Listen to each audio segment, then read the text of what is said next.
All right, we should be live. Hey, what's up, everyone? It's 6. Where's the stream? It's right here. What's up, everybody? Happy New Year, by the way. This is the first stream of the new year. Hope everyone had a fun and safe New Year's. We'll get into talk about what everyone did, what I did, etc. And then maybe some New Year's resolution type stuff. But we got first in the stream today was Craig Lilly reclaiming his spot as the #1 comment. What's up, Craig? What's up, Staying 2007? How you doing? Justin Alexander. We got Giant Robots in the house. James Ray. Let's see. Did I happen to see the message? Where did you send the message by chance? If it's Discord, I miss tons of Discord messages. But if it's an email, then I likely would have missed it. But your case made it, ordered motherboard. It should be here Saturday. Okay. This is regarding the spaceship PC, right? I don't remember seeing your message. Let's see. We got KL130 in the house. What's up? We got Kevin Ngo. Let's see. Scooter. We got Shauner's about to start a build along with this stream. I think depending on the complexity of the build, the stream being usually 2 hours long, you should be able to get it done unless you are unless you like lose focus and are typing too much in chat and stuff. Or I guess if you have like a more complicated build with AIOs, lots of fans and all that stuff. But let's see. Arflet has some scary tech drama for the week, so we will hear Arflet's weekly drama also in a little bit. What's up, Sub-Zero, not Sub-Zero. What's up, Casper Smith? Who else we got in the house? Jonathan Tober. We got Rob, D-Man PC1, who is an Uber driver and watching the stream, hopefully not while driving, but having it on while he's listening while looking for riders to pick up. What's up, Chase Atwood? How you doing? How you doing? When is Wednesday? Of course, that's when we stream. Holiday, I feel like the holiday schedule extra messed me up with regards to like what day of the week it is.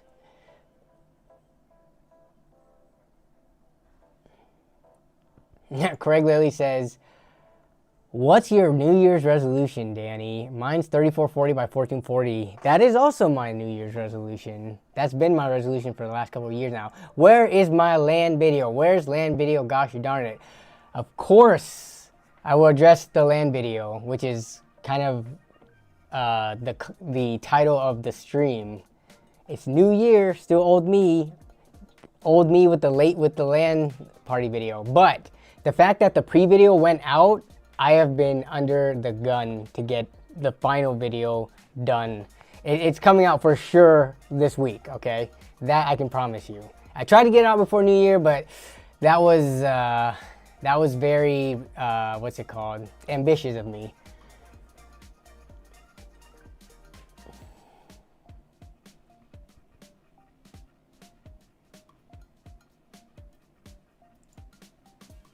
First tech drama of the new year, though.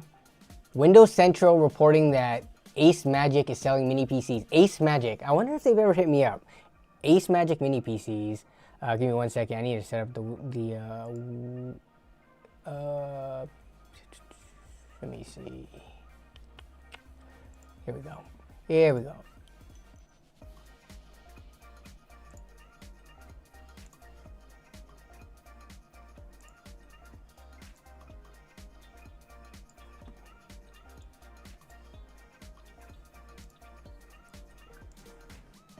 Okay, so Ace Magic mini PCs. I mean, there's so many mini PC companies out there. I don't know specifically if this one has reached out or... Oh, okay, it's this one. Okay, the one that kind of looks like a projector almost. Where's the one that I have seen the most from them? This one right here. So yes, I do recognize this one. So they're selling mini PCs loaded with malware. Camry is one of their rebranded mini gaming PCs. Interesting. This is some pretty, I think, low-key tech drama. Is it actual malware? Or is it kind of like just stuff that kind of monitors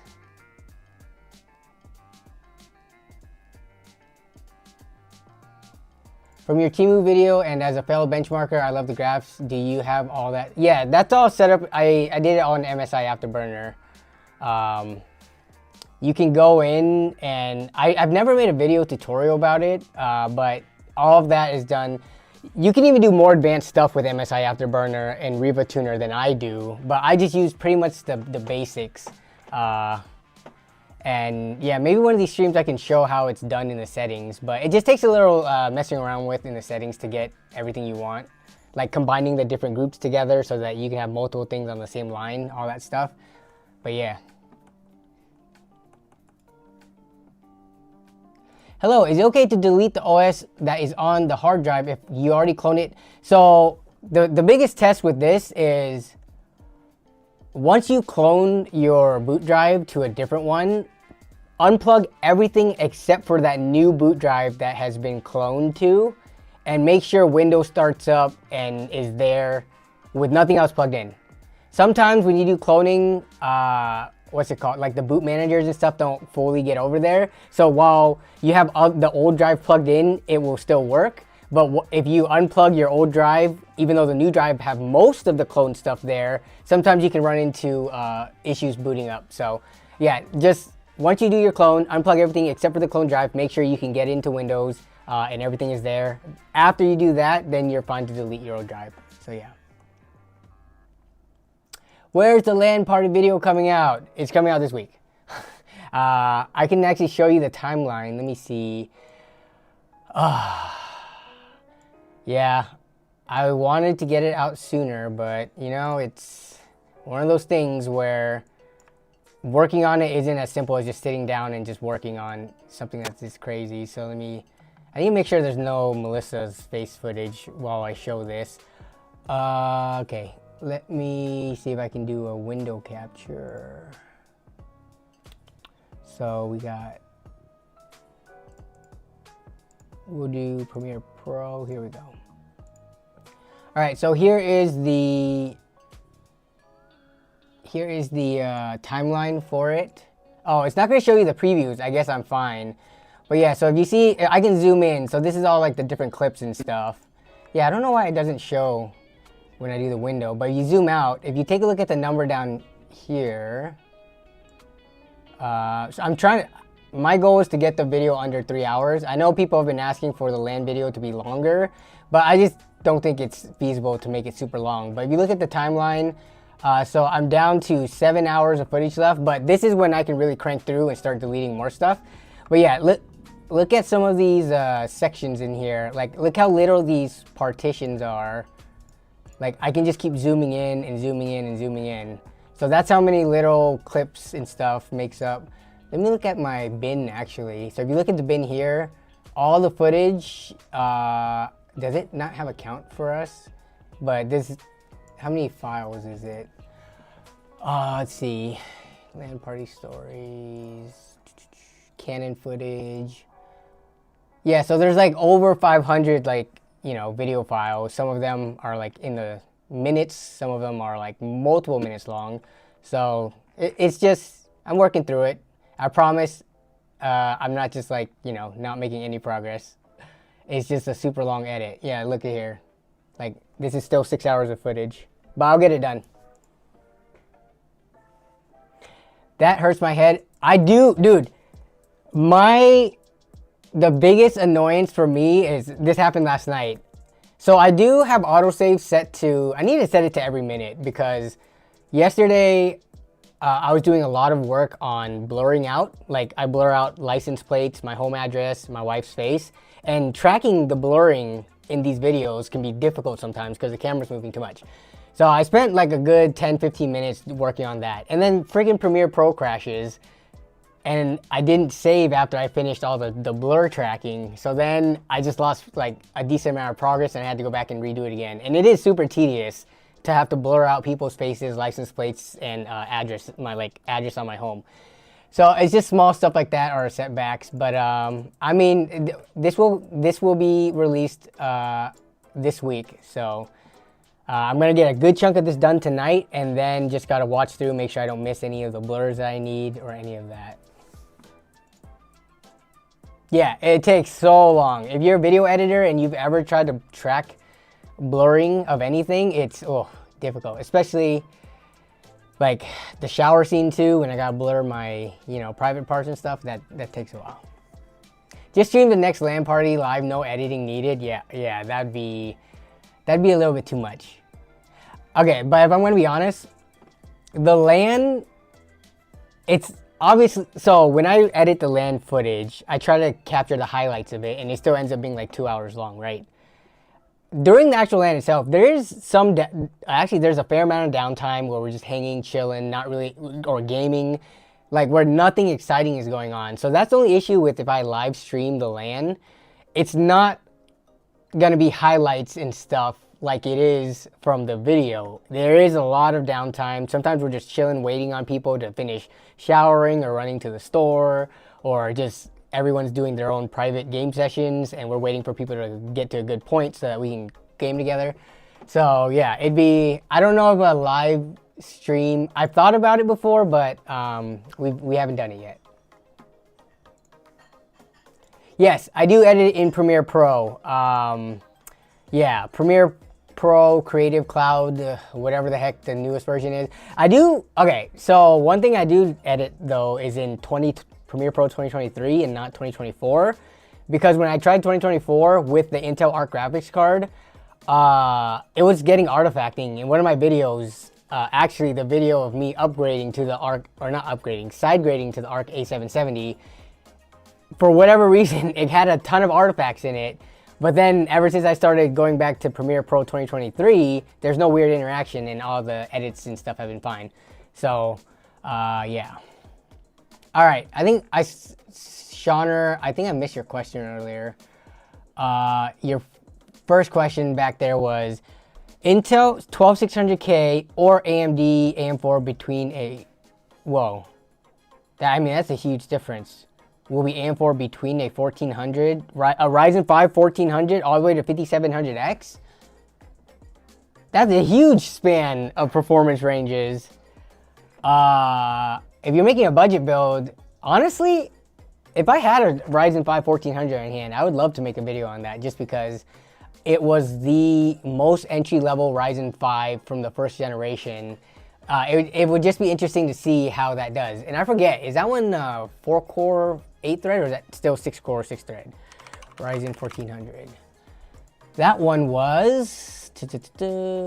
I mean, I've used it before. Yeah, okay, it was 4-core 8-thread. Yeah, it wasn't until you had to get the 1600 for the 6-core 12-thread. Yeah, it depends on what your budget would be. Do I want the 1400? How much do these things go for nowadays? Let me see. Oops, I need to hide this window. Okay. eBay. Let's just see what the going rate is for... you already started on the 12600K? I mean, the 1400 is still a really good budget chip to keep on hand to do like, you know, $300, $400, $500 builds. So you can buy a 1400 for around 40 bucks, or you can get an untested one. This is untested, but anything wrong with it? The CPU is a piece that had coffee spilled on it. It looks to be okay, but I have not tested it. Huh, interesting. Would you guys risk it for the biscuit on a $11 shipping though? So this works out to be like 35 bucks after tax and shipping.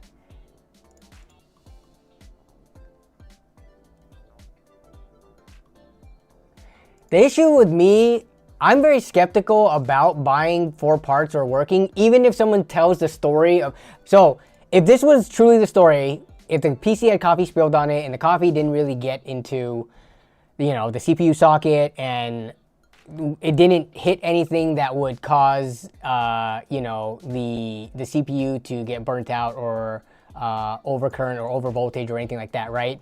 If it was truly the other parts of the PC that got ruined from the coffee spill and didn't affect the CPU, I would be okay with it.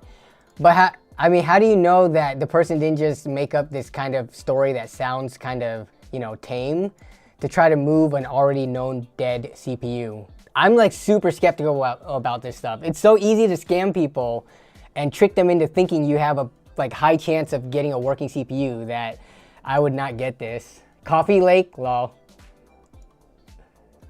Never buy it. Well, no. It's not never buy a CPU used unless you know the buyer. It could be cooked or dropped. I'm okay with buying it if it's advertised as working with no issues, because if it comes and it does have issues, then, you know, I would file for a return through eBay and stuff like that. So I'm okay with that because I have the ability to test once it gets to me to make sure it wasn't, you know, negligently overclocked and things like that. So long as, you know, I do a quick stress test on it and it passes with flying colors, then I'm fine with it. So I'm okay with buying used CPUs, but something like this, where they try to kind of convince you that it might not be an issue, ooh, I don't know. Not feeling that. Who's setting their coffee on top of their PC? Come on now. I can see this happening. So they could have this PC on the side of their desk and they have like a coffee cup, like, you know, on it, and it might have like spilled to the right. I could see it happening. I'm sure. I'm trying to think of what my worst spills are on anything. Have I ever spilt liquids onto a PC like beside my desks? I think the worst is me spilling like water on my keyboard.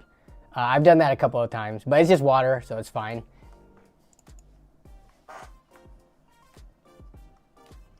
At least he has reviews. That's true. He has, they have 24 reviews, but it's 87.5%. Card worked for a couple minutes, then screen turns green. Interesting. The thing about feedback though is, I think if you get your refund, you're not supposed to leave bad feedback, because obviously the seller, you know, helped you get your money back, and it might not have been their fault. So the fact that there's a negative feedback here, I'm not sure if, you know, it all got resolved and worked out. Like, I personally would not leave a negative feedback if someone sent me something that was supposed to work and it ended up not working and they gave me my refund. I would actually give them a positive review and say, you know, and explain the whole situation, that they were a good seller and took care of me when something went wrong. But yeah, this is interesting to see. They for the most part have positive reviews though, so it's kind of questionable. CoffeeZilla needs to check to see if this listing is a scam. Now that you mentioned CoffeeZilla, what was his most recent video? It was about the guy who, what was it? The one who like did the big influencer scams, right? The influencer merch, like worked with Mr. Beast, Valkyrie, and stuff like that. I actually just watched that video in the last week. CoffeeZilla is good stuff. Scooter with the member for 1 month. Hey, everybody, thank you for making amazing content, the great live streams. Keep it up. Thanks for not only you, but everyone, you know, who come here and actually make, you guys help make this live stream as successful as it is. Because if I wasn't talking to you guys and answering your questions or, you know, discussing through topics, I don't think it'd be nearly as interesting. So yeah. Yeah, the creator's merch scam stuff. Yeah, I just saw that recently.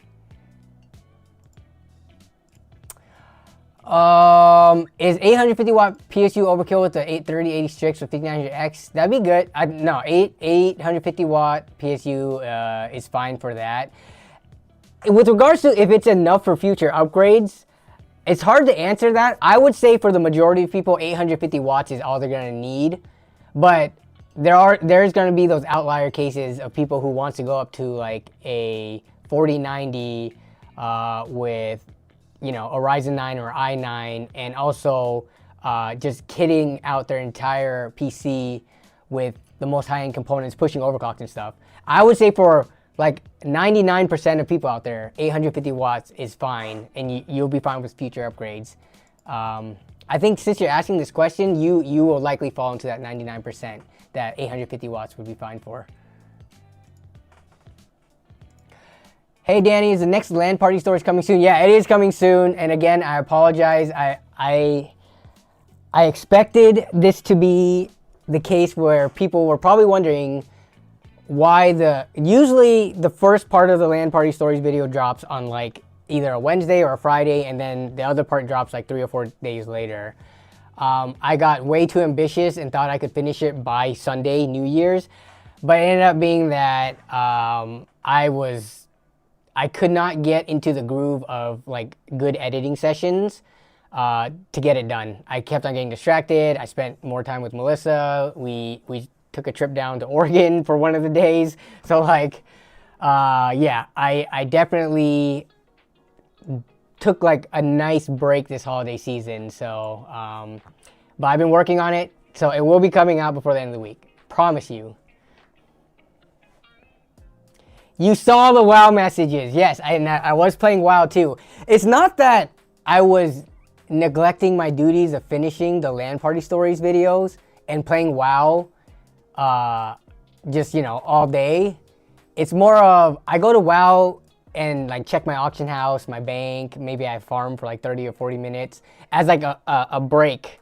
But even if I wasn't playing WoW, I don't think I would have gotten the LAN party stories videos done, just because of the mindset that I have to get into when it comes to editing down like, you know, 20-ish hours of footage into 2 to 3 hours of footage. It's just, you have to hit like this groove. And I tried leading up to the end of the week and leading up to New Year's multiple times to chunk away at it. I just never found the groove. But this last few days, I have definitely been in the groove. But yes, I did play WoW in that time as well.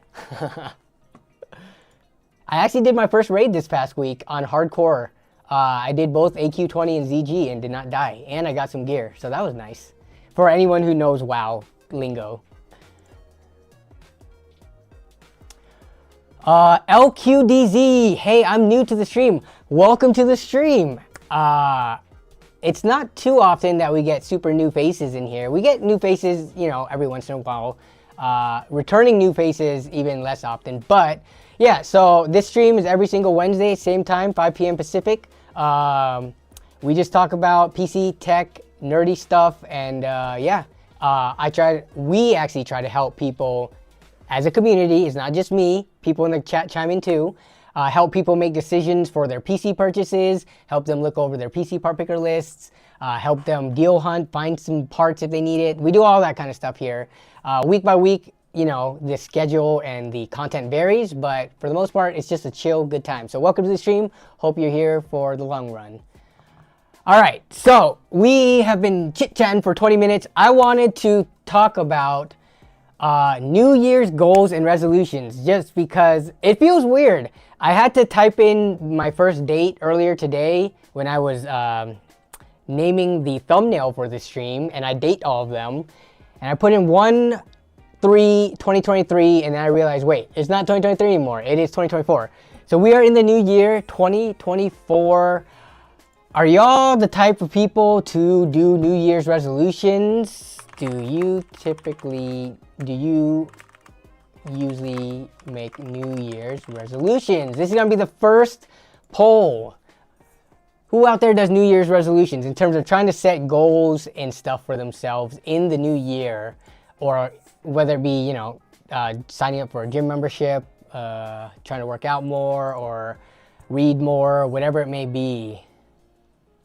I typically myself don't, but for the sake of this stream, I think I will talk about some of the stuff that I do want to do or get done this year. So yes, see, this is similar. Like, I don't usually do New Year's resolutions, but Melissa and I have made it a point to try to start working out. I'm thinking we're aiming for 4 to 5 days a week. And it's because we have a home gym, I don't have to go all out each time I work out. I could separate like the muscle groups and stuff like that. Whereas I would think 4 to 5, especially if you're trying to like ease into it, it sounds like you might overwork yourself, but don't worry, I'm dicking around on my phone a lot when I work out. So working out 4 or 5 times a week is gonna be very doable if I can stick to it. That's one of the things about having a home gym. You think that because you have the home gym in your garage, you could just work out anytime you want.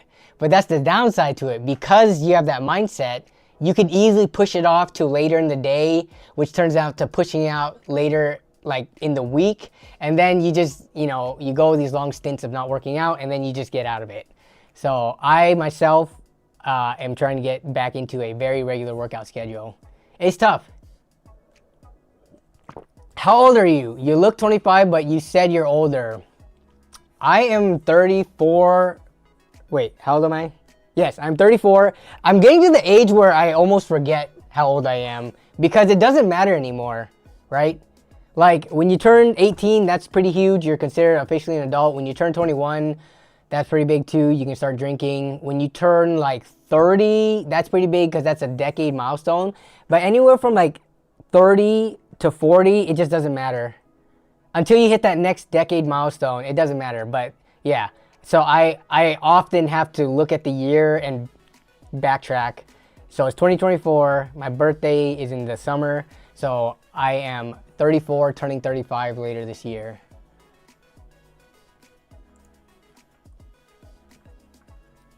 To be in the mid-30s again. I know, right? I will probably say that at some point. Kind of like now, I feel like, to be in the mid-20s again. My mid-20s was pretty fun. When did I meet Melissa? I'm trying to think. I met Melissa in my mid-20s. We've been together since 2014. We're coming up on our 10-year anniversary of dating. We only got married a couple years ago, so. Chase Atwood says, as a 41-year-old, 40 is not a big deal at all. Yeah, I mean, I feel like once I hit 30, it didn't feel like a big deal either. But it's a bigger deal than any of the in-between years. I just turned 18 on the 27th, and it's a big change. Congrats on becoming officially an adult in the US. Do other countries count 18-year-old as being an official adult, or do some countries do like 16 or 17? Damien says, you forgot a huge milestone age at 25 when you're... Dude, I don't think my car insurance went down at 25. I'm pretty sure... Well, I've always had low car insurance anyways because I drive a Toyota Yaris. I've driven it since 2012, so I was like 22 or 23 at that point. But, yeah, I've driven a car that I feel like how much is my insurance even? My insurance is dirt cheap. I think it's like $300 every 6 months. So it's like $50 a month. And I feel like it's been like that even since before I was 25. What did I drive before the Yaris? I drove a 91 Toyota MR2 Turbo. I don't know if I have any pictures of it. But I had a black MR2 Turbo. Let me see. Let's see if I find a black one. I'm pretty sure yeah, this was basically my car. Weird thing. I've never talked about it on stream or family or anything. But my family was a big MR2 family. Like my brother had one, my stepbrothers had one. At one point we had like 6 or 7 87 to the 91 MR2s in our family. We never had any MRSs, the MR2 Spiders. But yeah, the good thing about having a family that most people owned MR2s was that, you know, working on them was nicer, especially since I'm not super mechanically inclined. Like my stepdad and my brothers, they were all super familiar with working like on the engine and just on the car in general. So that was nice in terms of never having to take it into the shop. The poor man's Ferrari. Yeah, exactly. This is considered the poor man's Ferrari. I sold this after I got the Yaris just because, like, mine did not have power doors. It did not have power windows. The AC did not work. So the AC thing was fine, but not having power windows and power locks and stuff was kind of a pain. Like, the worst thing is when someone's trying to talk to you through your passenger window for whatever reason, and you can't reach over and roll down the window because it's all manual crank.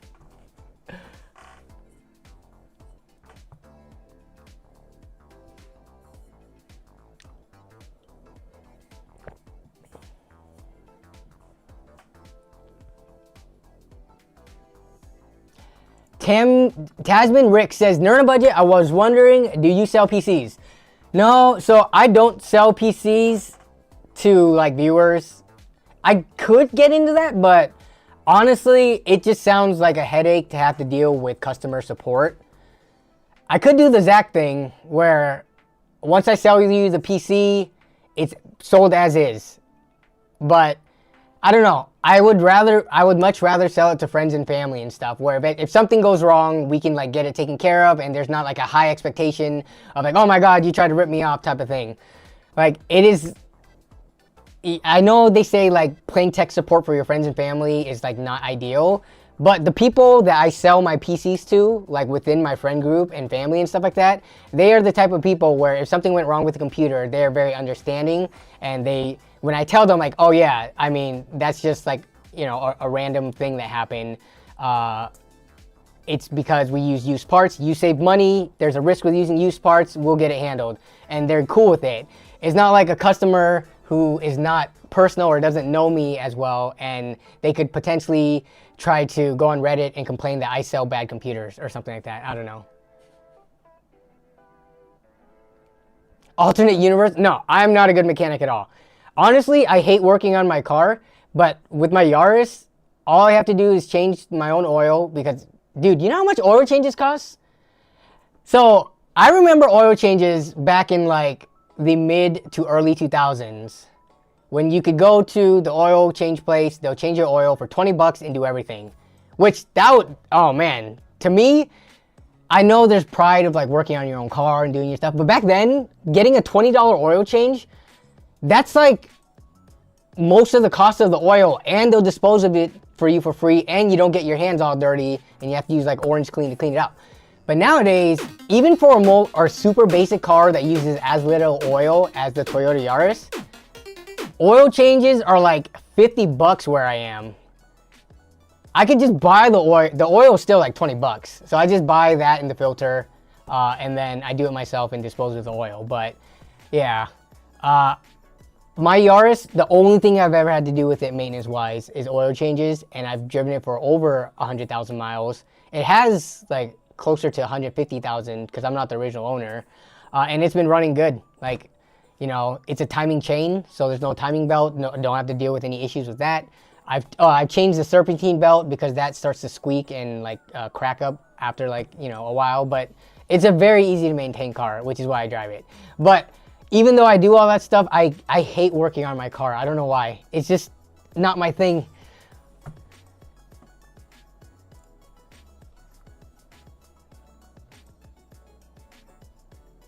What's the purpose of, well, the oil is pretty much used to lubricate almost every like moving part in the car. So over time you get dirt and impurities and crap in it, and it gets gunky and sludgy. So yeah, the oil change is like one of the easiest things that you could do to help prolong the life of your car if you're gonna do anything. But yeah, it's pretty much just to get cleaner oil in there once it starts getting dirty and stuff, because the filter can only catch so much.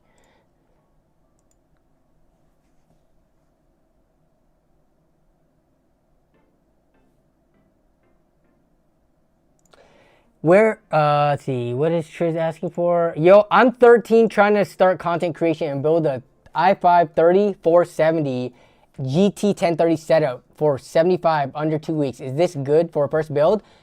For $75, yeah, an i5 3470 and a GT 1030, assuming you have a hard drive, RAM, motherboard, case, power supply, for a working build, 75 is good. Now, if you're gonna buy the parts individually, 3470 and a 1030, 1030s, the GT 1030s are kind of a weird thing because they're not powerful graphics cards, but they are still they're valuable for what their use case is. Low power graphics output with some ability to game. So if you wanted to buy a GT 1030 outright, yeah, you can't find one for like under 50 bucks, which this is kind of like the 750 Ti's and the 1050s and stuff like that. All the low power graphics cards that don't require like a more powerful power supply that can be powered solely through the motherboard PCIe Express slot, they're kind of expensive. So when you say for 75 bucks, I would say that's probably what those parts go for. Actually, a 3470 might be a little cheaper. That's a pretty old, that's a, what's it, an Ivy Bridge i5? How much does this thing go for? Apparently those are now $6. So 75 is a little high. Triz, 75 bucks is too much to be spending on those two parts. Yeah, because I didn't realize these older i5s are this cheap now. Essentially 11 bucks right here. Hey, what's up, Extreme Zone? How you doing? Oh, MRO, did I miss your donation? Holy crap, I'm sorry. I was ranting about car stuff. MRO. All right. That was not my intent. I was getting way too much into the oil change talk. All right, MRO says for, thank you for the super chat, by the way, and I apologize for missing it. Let me see. All right, so I have a CPU bottleneck usage, 70 to 80% any game, 1080p, specs are 5800X, RTX 3060 Ti, a dual channel. Why? So you don't really have a bottleneck in this situation. You have a situation where the game isn't fully optimized to fully utilize all the cores and threads of your CPU. A 5800X, I would say in most cases, is more powerful than the 3060 Ti is. In more cases, are you gonna get your GPU bottlenecking, but you're saying your CPU is bottlenecking. Yeah, so it's the game that you're playing, which kind of sucks to hear. Well, I guess that's a good thing to hear because you don't have a problem with your configuration and setup. You're fine with your 5800X. You're playing at 1080p, so that's part of the problem too.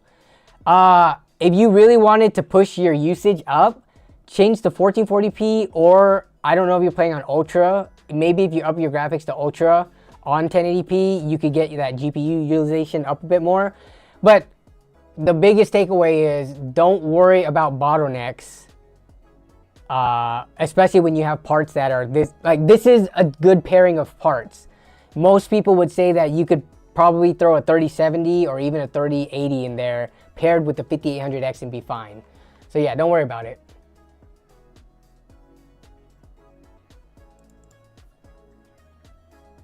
Collision Gaming Chris says, wonder what would win over your Yaris or wouldn't the Prius win? Wouldn't the because the Prius from a stop, doesn't it use the electric motor first before the gas engine kicks in? And the electric motor, I would imagine, has more torque and would beat the Yaris off the line. But I mean, afterwards, I think both cars, how many horsepower is my Yaris? 2009 Yaris horsepower. Mine's 106. What's your Yaris, Chris?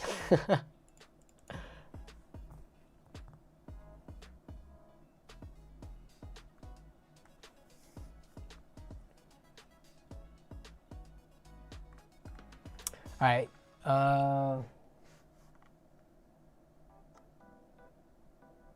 Frame Ripper says, I've noticed that when watching your LAN party events that you guys make these simplistic games exciting. Everyone here, please watch LAN party stories. Let's bring back this tradition of LAN parties. Yeah, I think it goes without saying for gaming in general. Gameplay and graphics and all that stuff is kind of important, but for multiplayer games, it's the people that you play with who can make the experience, more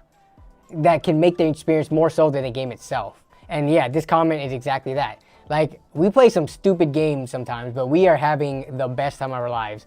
Like Pico Park, if you think about it, Pico Park, I think it's a game that's made by by a single person probably, and it's very basically coded and stuff. But when we play Pico Park, man, this game is a blast.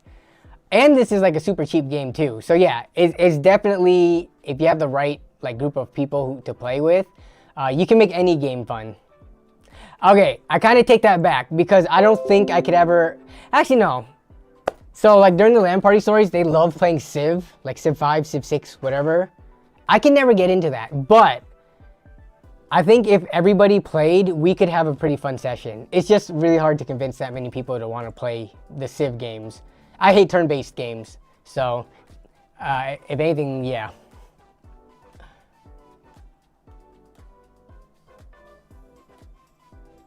Chris, Really? The Prius has 70 horsepower? I mean, I know horsepower isn't the only like metric, but dang, I didn't realize it was that low.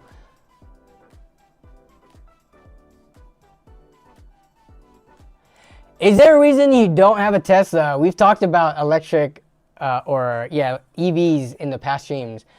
Teslas are kind of expensive for what they are, I think. And I don't want a Tesla when me and my wife get our first EV.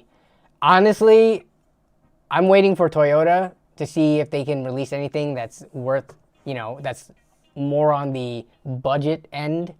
But yeah, I think I would rather stick to like a different company when it came to EVs. I'm just not a fan of Tesla. Elon Musk is kind of like such an annoying douchebag, unfortunately. I had the phase of like, I thought Elon Musk was super cool and stuff like that. Remember when he first did that interview on Joe Rogan and like smoked weed, and I thought he was pretty cool like years ago. But then as I kept following him on X or Twitter or whatever you want to call it, he just seems like such a pretentious, annoying douchebag. I can't stand Elon Musk, so I can't get myself to ever buy a Tesla. Even if their cars were really good value, I know they're really safe, but something about Elon Musk is so annoying to me. If you buy a Tesla, buy second party, better deals, and you can extend the warranty to Tesla. Yeah, I mean, the good thing is though that no matter, like, EVs in general are still pretty expensive, so I don't mind waiting for the technology to get a little bit further along, for prices to come down, wherever it may be. Like, me and my wife have 2 perfectly functioning cars, so I can play the waiting game.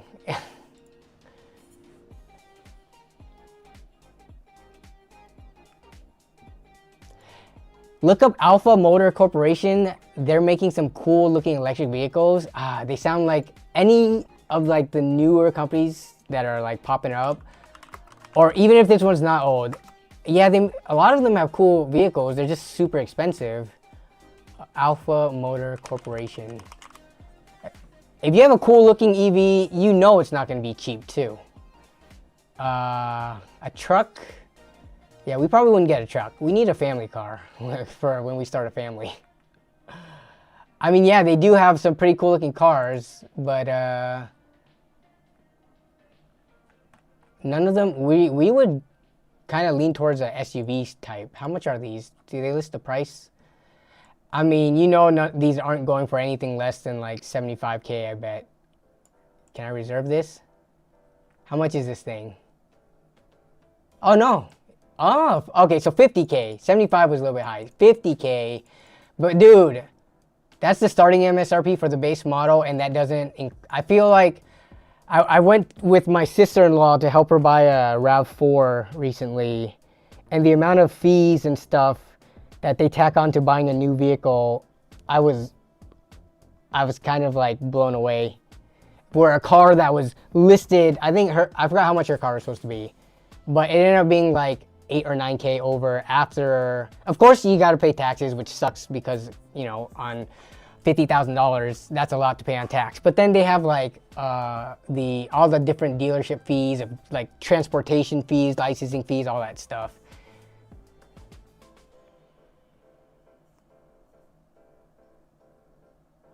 When Jason says when their website main options are reserve and invest, I'd be skeptical. Previously crowdfunded, 2 million. Yeah. BZ4X.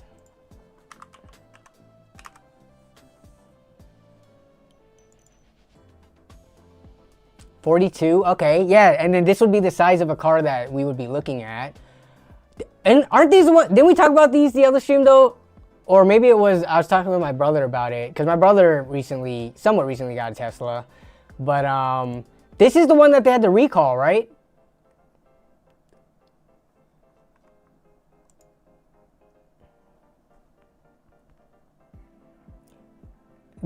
I'm pretty sure that I talked to my brother about this, and this car had issues, but my memory also sucks.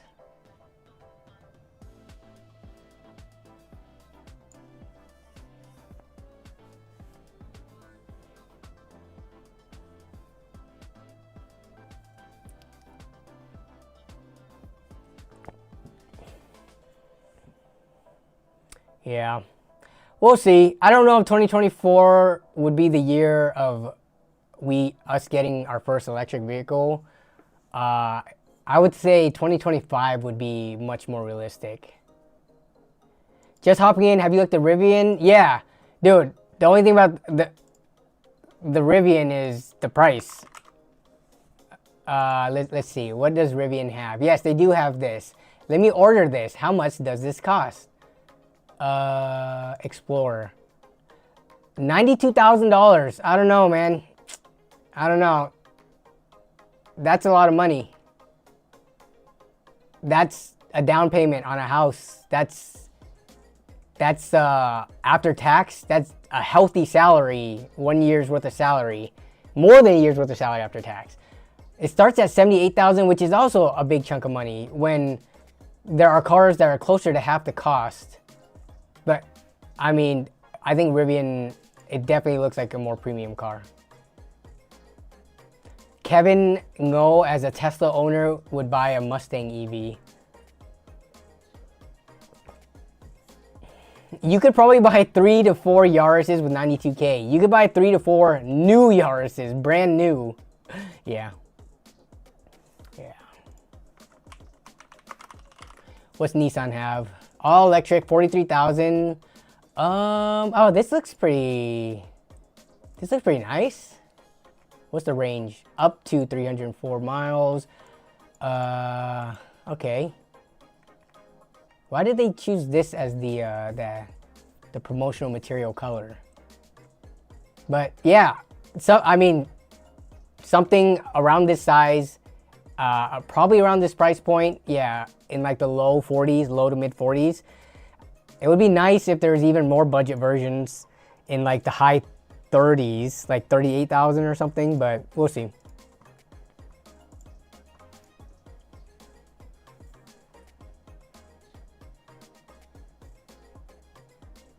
Honestly, had no idea Rivians were that pricey. It's not just Rivians, it's most electric vehicles that are out. I think the Model 3 is still the cheapest one, right? Is the cheapest like consumer readily available. I don't even know if it's actually readily available or if it's on like super back order, but the Model 3, what's the MSRP of that? Because didn't they raise it? Like, wasn't it too cheap and then they actually had to end up increasing the price? All right, I see your super chat, Sajay. We will get to that. Tesla Model 3, what's the base price?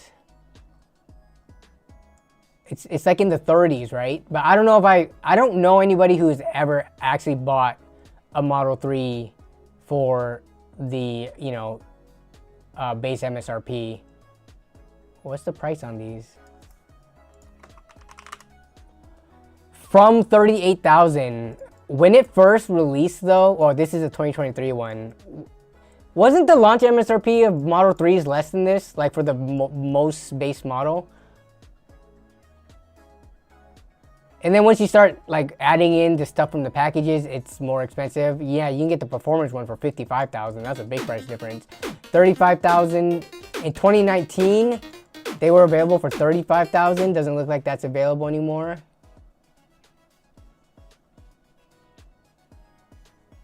What was the launch price?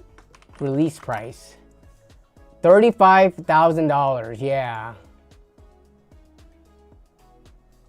And then I think they advertised at like 36K, but that was the with savings you get with not buying. Oh, gotcha. So it was like a footnote of gas savings and maybe incentives probably rolled in there too. I regret listening to chat. Also was asking a Discord chat. Oh, you're doing an ITX build? Oof. What case are you doing it in, Shauner? Okay, we got Sajay's $2 super chat. Thank you for the donation. I appreciate it. Your thoughts on the Zotac 3060 paired with an i7 1270KF? So what's your situation? So every time people ask me this question, I'm like, do you not have any parts yet and you're going to buy the parts? Do you already have one of these parts and you're going to buy the other part to pair with it? Like, what's your situation? Because if you already have a PC with an i7 1270KF and the 3060 and it's working for you, I would probably say that 3060 looks a little bit like kind of like underpowered or weak compared with the 12700F. You could probably get a more powerful graphics card. But if you already have the build and it works for you, then that's fine.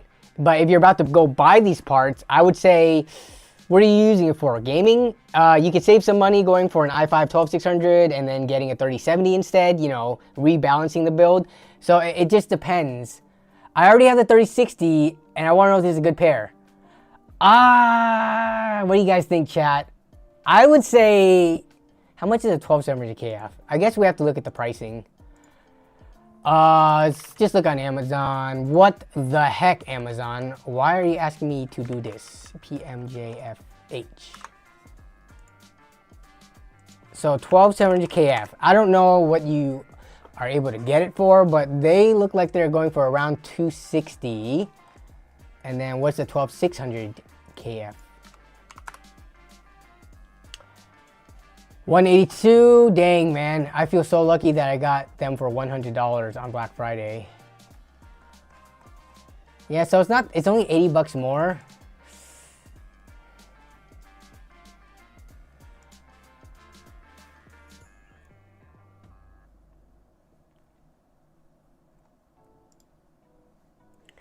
I mean, how tight is money for you? Like, you could go with the i5 or you could go with the i7. I think both of them would be fine. Getting the i7 would be quote unquote future proofing, which is something I usually don't like to do or say.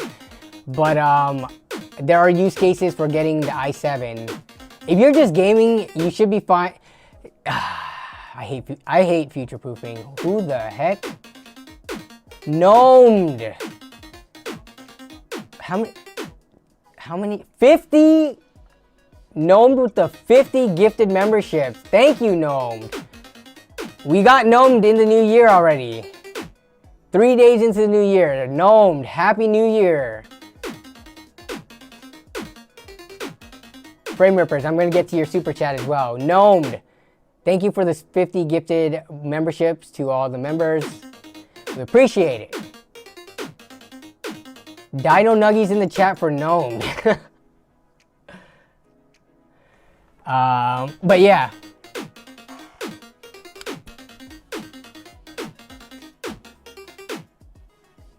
To everyone who just got Gnomed, please be sure to thank Gnome for the gifted memberships. Now you get access to all the fun little emotes and stuff. Joe P just popping in for a few minutes to wish Happy New Year. Thanks. Happy New Year's to you and your loved ones as well, Joe. Appreciate it. You ever been to Vegas? Last time I've been to Vegas was... How old was I? I think like in my teens, like anywhere from 14 to 16. I've never been to Vegas as an adult able to drink and gamble. It doesn't really matter about the drinking part because I wouldn't drink anyways if I went to Vegas, but I would gamble. Not a lot of money, but I'd gamble a little bit just to see. I would play roulette. I would bet on red or black, and I would keep on betting on the same one, doubling my bet each time, and then resetting every time I won. It's called, I think it's called like the Martingale or something like that method. But yeah, you just start with like $5 on red. If you lose, put $10 on red. If you lose, put $20 on red. If you lose, put $40 on red. Because anytime you win, you net profit your original bet. And statistically, it would be really hard to get that many zeros or blacks in a row. But yeah. That would be my gambling method, roulette, just because statistically, isn't roulette the closest to 50-50 chance to win?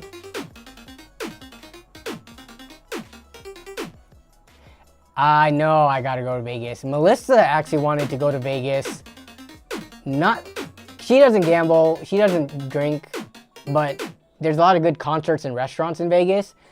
She's been wanting to go, and I've been kind of pushing back just because I'd rather take a trip to somewhere more like exotic, like out of the country, than to go to Vegas. But we'll probably go to Vegas one of these like years. Vegas for the food and shows. Yeah, exactly. That's what Melissa says. She went with her friend to go watch the Backstreet Boys there when they had their little thing. But yeah, I mean, I like EDM music, as well as like, there's other concerts and types of stuff to go watch there, yeah.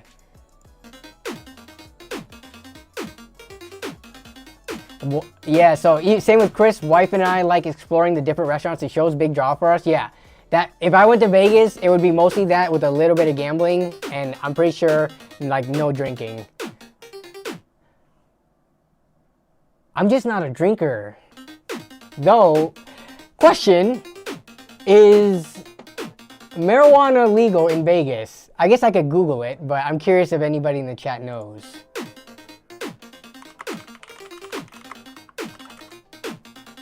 It is completely legal to possess up to an ounce of marijuana. What about like edibles and stuff? So it's legal. They have shops everywhere selling like gummies and stuff like that.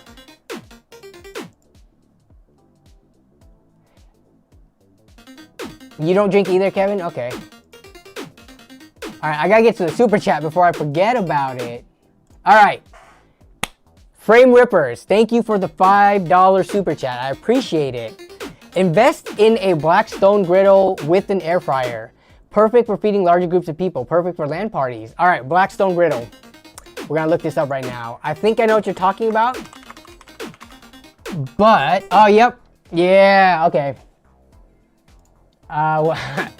Every time we see this, when we go to like Costco or Home Depot or Lowe's or wherever place that sells it, Melissa's like, we should get that. And I'm like, we already have a grill. I do not want another thing sitting on our deck. And I know this isn't the same thing as a grill, but in terms of like what we would use more, I think we would use the grill more than this. Can't you buy just like a griddle top to put on like a normal grill? Would that be the same thing? It should be, right? Maybe we could find a griddle attachment for our existing grill. Because I don't know if I want another standing like appliance on our deck.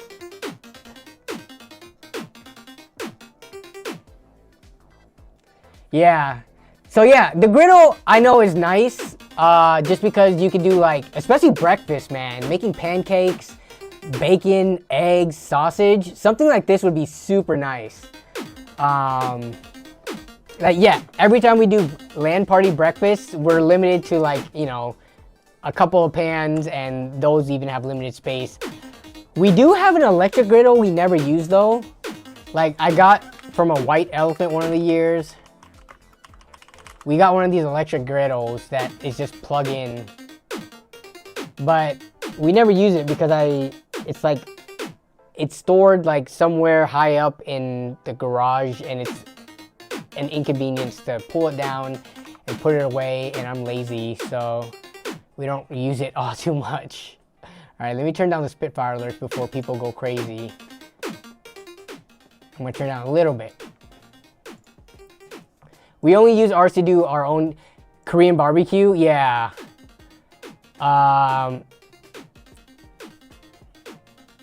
For the Korean barbecue on the griddle though, yeah, we've done that. We've done stovetop Korean barbecue. Either that or it's on the actual grill to try to get the grill lines, but yeah.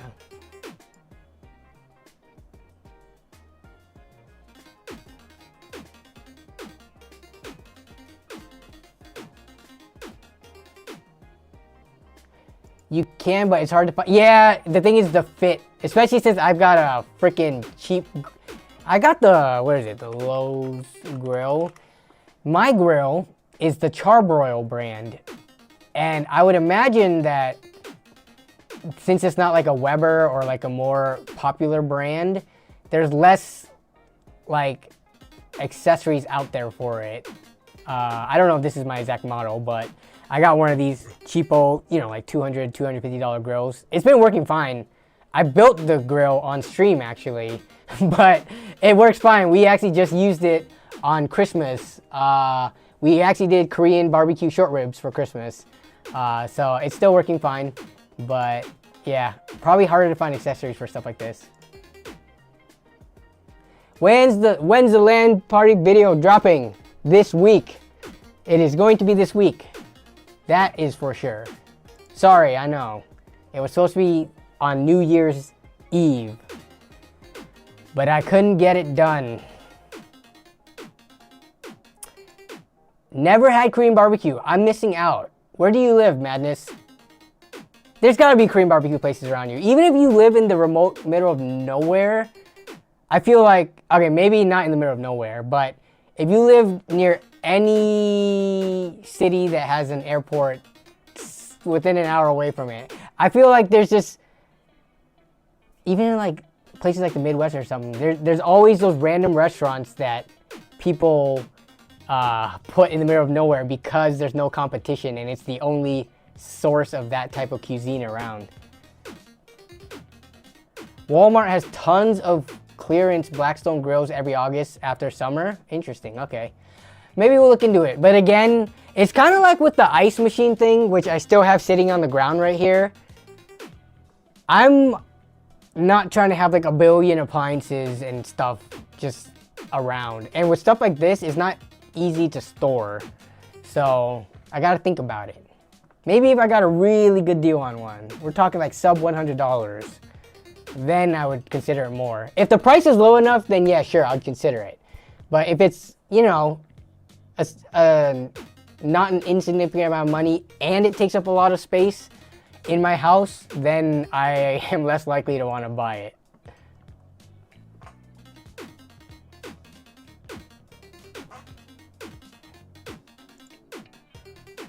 All right. Ending the poll. Most people don't do New Year's resolutions, and I know we kind of got super off topic for the last hour, but now we're going to dedicate time to people's PCs and I guess New Year's resolutions in general. So I've already shared mine. For the most part, I want to get back into working out like 4 to 5 times a week consistently. I want to... Talking about YouTube consistency is just such a bad idea. It is so hard to be super consistent with YouTube videos just because you get to a point where you want to make a better video each time. And when you try to stick to a commitment of doing like, let's say 1 video a week, sometimes you kind of sacrifice on like a uniqueness or the quality of a video for the sake of getting a video out every single week versus trying to always release the best work that you can, if that makes sense. So I don't want to make any resolutions about, yes, I will hit 1 YouTube video every single week. So yeah, in terms of YouTube goals, I don't really have any resolutions for that. It's mostly getting back into the gym. Melissa and I actually, we picked up a new hobby, roller skating. So there's a local rink nearby, and that's something that we are gonna try to do on a regular basis as kind of like something that we can share together as like a hobby. That's also kind of like, it gets us, it's a workout. Roller skating is a workout. Ankle breaking, exactly. Bro, you know what really got me into wanting to do, let's see. You guys probably saw this on YouTube Shorts somewhere, but oh my goodness, this is so smooth. It wasn't just this video, it was other random stuff too, but like, we would be going at a rink because we're not crazy enough to, what the heck? What is going on YouTube? I'm not trying to dislike or like, oh, I'm not even signed in. This guy, where's it at? I don't know if we'll get any roller skating vlogs. Maybe during the LAN party if I can convince. You know how cheap roller skating is? You could go to the roller skating rink and skate for like 8 hours for like 16 bucks with included skate rentals. Where's that video though? I'm trying to find that guy skating backwards on quads. Here we go. But yeah, so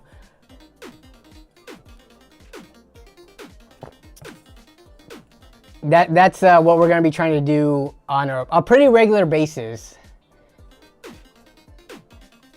This is an Insta360 camera. So the camera that they use for this is it's a Insta360 action cam, and it gets the 360 view. It's flat like this, and the cool thing is it hides the pole. roller skating quads. Where's that guy though? Oh, and then you got some, look at these crazy kids at the rink, man. Is this my midlife crisis, getting into roller skating in my mid-30s? He almost hit his head. But, dude, skating backwards just looks so fun. I don't know why. It's so smooth.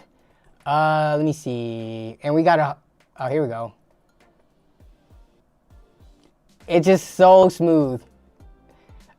It's somewhere in New York. I don't know what tunnel that is, though. How to skate backwards. Oh, this is ice skating, though.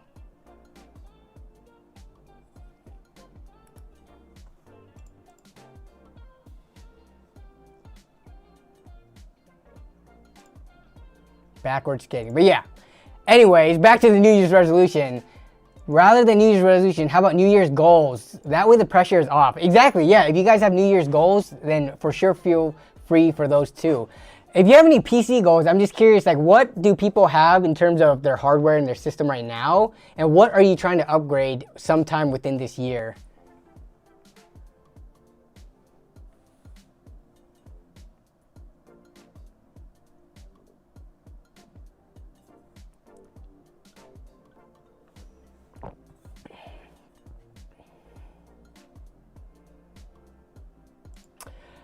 RJDJDJDJDJDJDJ.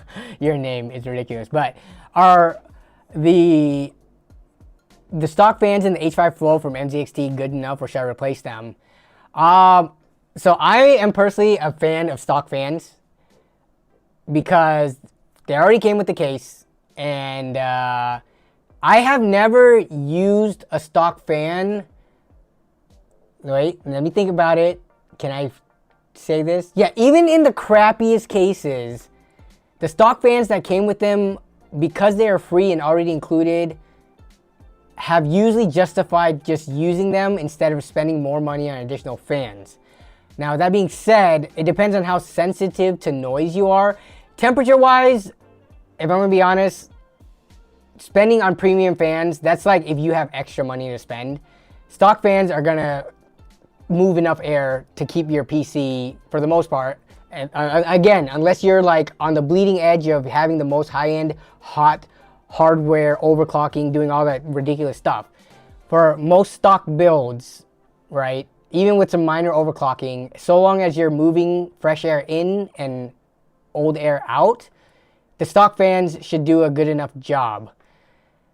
I would say it doesn't hurt to use your PC as is for a week or two. Say, are my temps fine? If they are, do I want to spend more money or not on new fans? But for like NZXT fans, they're not going to be like the super bottom of the bin DIY PC fans, you know? They are going to be a step above that.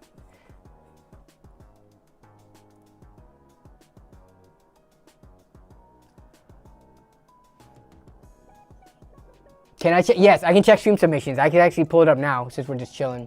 Galvin Vibes just got all your upgrades. What were your upgrades? Right now, Evil Citizen is using a 12400F DDR4 and would like to move to AMD AM5 later this year.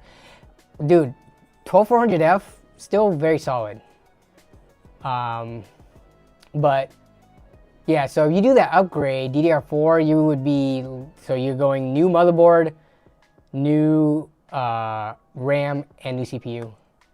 Recently upgraded to the H9 Flow, and the fans included are pretty alright when I tested them. Still upgraded to Lee and Lee though, lol. How much did you spend on the Lee and Lee fans is the question. For me, I feel like fans aren't gonna do especially since they're not the fan that's like direct. I guess if they're the fan on the radiator, they'll do a bigger deal, but if it's just like an exhaust fan or like some other fans that are not directly on the radiator or on the CPU cooler, to me it's just not worth spending the extra money. But you bought Lee and Lee fans, so your build might be higher end where it's a smaller percentage of the total cost. Neo hit their goal before the new year, upgraded from B350 and 2070 Super to a B550 and a 7800 XT. Very nice jump up. Now my 5600X can run on full, and I replaced all your storage with NVMe. Nice. So my goal is to flex how I've gone from a... Yeah, Shauner, you've had a you've found yourself in a situation to be able to upgrade from the 3070 to the 3080 to the 3090 Founders Editions. I forget, did you sell any of the old ones, or are you keeping all of them? They're good looking cards, and just over time, I feel like they're gonna be like kind of iconic pieces to have, but they are still worth quite a bit of money now, so it's kind of like, do you sell it or get your money back? But yeah, Shauner somehow found good enough deals to upgrade from his 3070 all the way up to a 3090. You got a $500 3090 FE. That's a pretty killer deal.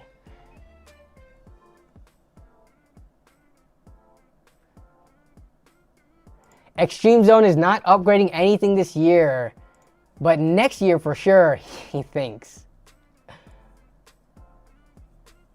Should I upgrade the CPU i9 9900K with 3080 to 13900K? I mean, if you have the money for it, because that's a motherboard, potentially a RAM upgrade, and a CPU upgrade. That's expensive. This is not what's an i9 13900K? Those are still pretty pricey. Should you upgrade it? I don't know. You answer that yourself.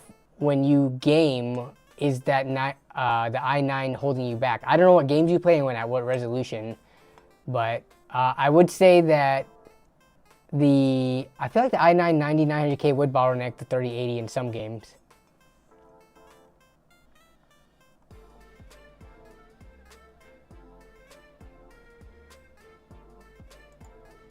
Madness Rising is still using the... When did the 3700X come out again? I forgot what year that was. Ryzen 3700X release date. But he would like to upgrade CPUs and platforms. 2019, July, coming up on 5 years. Jeez, we're in 2024 now. So yeah, it's 4.5 years old. It doesn't feel like it should be that old. If people actually follow through with their New Year's resolution, they wouldn't need them in the first place. That is true. I feel like with New Year's resolutions, it's going super hard at it for like the first week or maybe even month or two, and then afterwards it kind of dropping off. Myself included. I've had goals and resolutions that I have not fulfilled.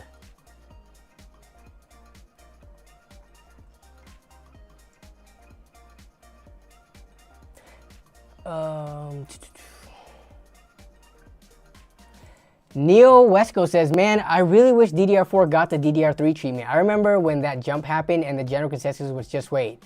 Now it's your platform is trash if you aren't on DDR5. No, I think we talked about this. I mean, we've talked about this multiple times on stream.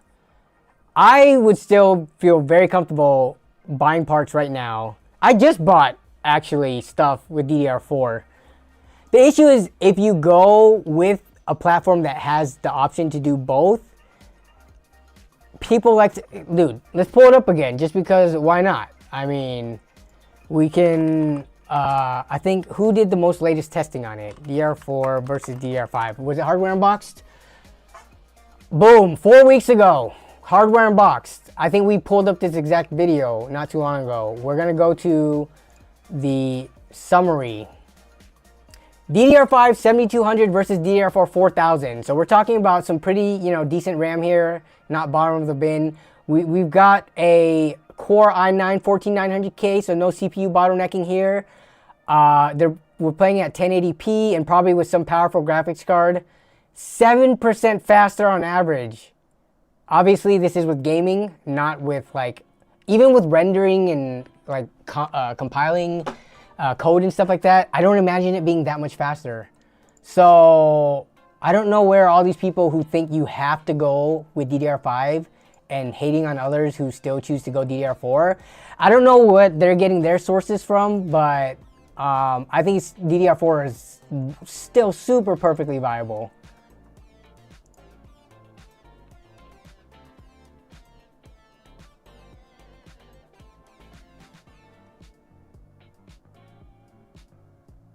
Is there a business that you can design custom cases? No, not really.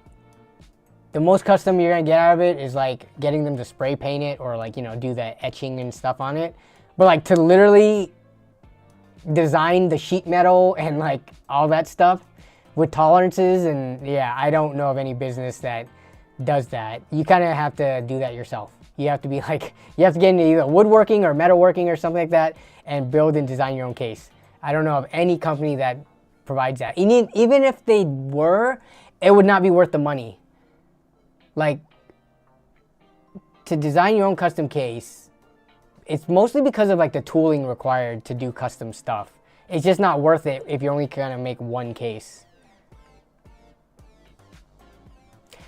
Birth of Mac HD. My goal is to build a PC without using another PC as a reference PC.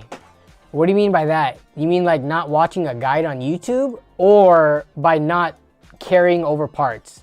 Like, is your goal to build a PC from scratch, not reusing any of the old parts that you already had from your old build?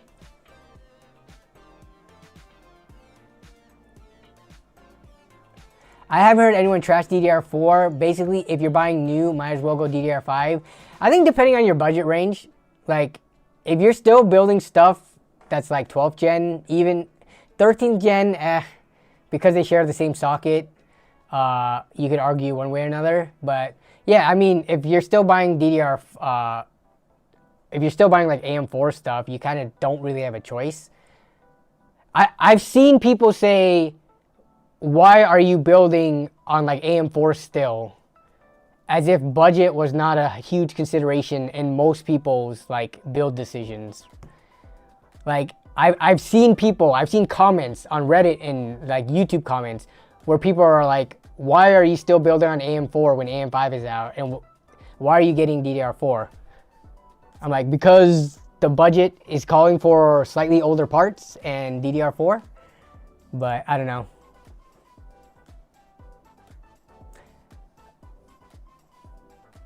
I think building PCs is not about min-maxing. Like, it's not about getting the absolute best performance, because when you go for absolute best performance, you sacrifice a lot on value and performance per dollar. And you know me, I am cheap. Does it damage my PC if I smoke around it? Or do I have to clean it more because I smoke a lot? I've personally seen PCs where people both smoked cigarettes and vaped around it. You accumulate this, like, we can pull up pictures actually, I bet. It's easy. Smoking around PC. I bet you could find easy images. Yeah, you get this crap on it when you smoke. It's like the mixture of dust and like slime and grime. And this is not fun to clean out. Like, if you smoke around your PC, it mixes the dust in with like the smoke, and it like really sticks to your computer parts. It sucks to clean. So yeah, I would not recommend smoking around your PC or vaping around it. It's kind of a pain to clean. Yeah, it has like a gross film to it. You can't just dust it away. You're gonna have to like pull out the alcohol, the wipes, and some elbow grease to get this out. Yeah, ugh. Like, just look at that. You don't want that in your PC. Don't smoke, but it's bad to do for your PC. Yeah, that's one thing also. I mean, it's hard to tell people not to smoke. Like, even, I know people in my personal life who have had heart attacks and continue to smoke afterwards, even against the doctor's recommendations. It's just hard, you know, for people, especially older folks who have been smoking all their lives. You can't just tell them stop smoking. I hate Domino's for dinner. Don't make me puke. What pizza did you get? By the way, for this latest LAN party stories, we did get Pizza Hut. It was a whole ordeal. You will see it in the video. But we almost didn't get Pizza Hut because Pizza Hut was being stupid. But then it ended up working out. But yeah, so we did a Pizza Hut. I don't recall the last time if we've ever done pizza. We've done Pizza Hut before actually. But This was an all Pizza Hut LAN party. Ugh, I smoked in my room in college with my tower and my laptops. I see this, I just think turn on a dang fan, because that's just what it does. Exactly. Or just go outside. I don't know. I mean, as a person who has not ever been addicted to nicotine or cigarettes and stuff like that, I guess I can't speak on the experience of how difficult it is to need to smoke right away, to not be able to step outside to smoke.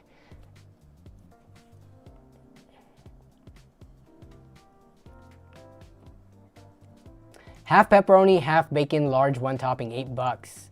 Nice. Did you pick up? Because if you deliver, there's no way that's $8. You pick up, right? Nowadays, with all the stupid fees and stuff that they're charging, you gotta pick up. Otherwise, you're paying additional. You buy an $8 pizza, then you get like the $3.99 delivery fee, plus the online ordering fee and tax. It ends up being $16.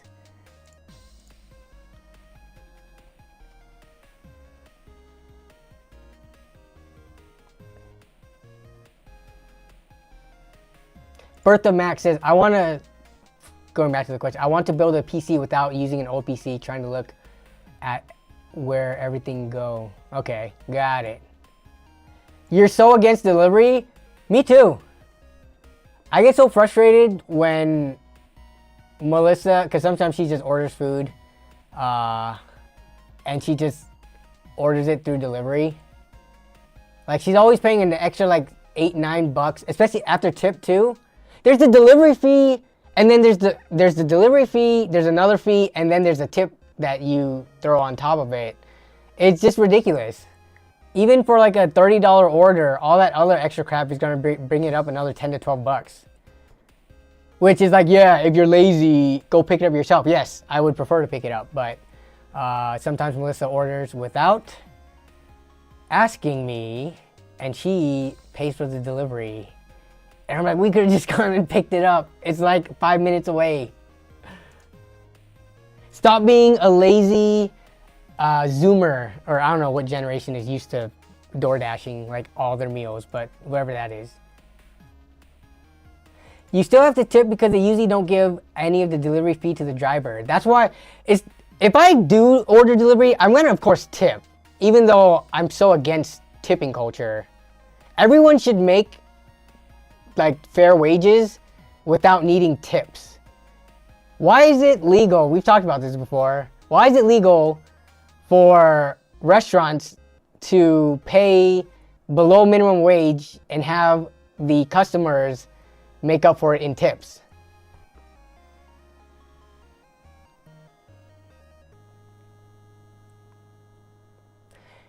Laziness has spawned a whole generation of gig businesses. That is true. That is true. Was it bad? Was it this bad before the pandemic? It probably was, right? I mean, I know with the hope when the pandemic hit and everyone had to basically go only delivery, that was one thing. But I remember even before the pandemic, like the fees and surcharges and stuff were getting a little bit ridiculous.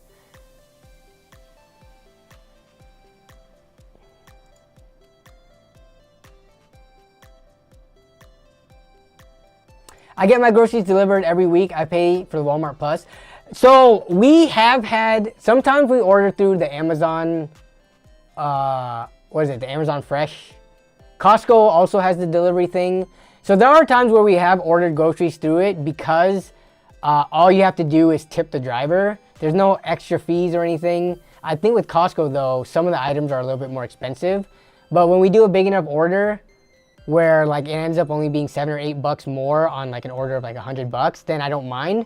But yeah, if I'm spending 20 to 30 bucks on food, I don't want to spend 33% of it on surcharges and tip.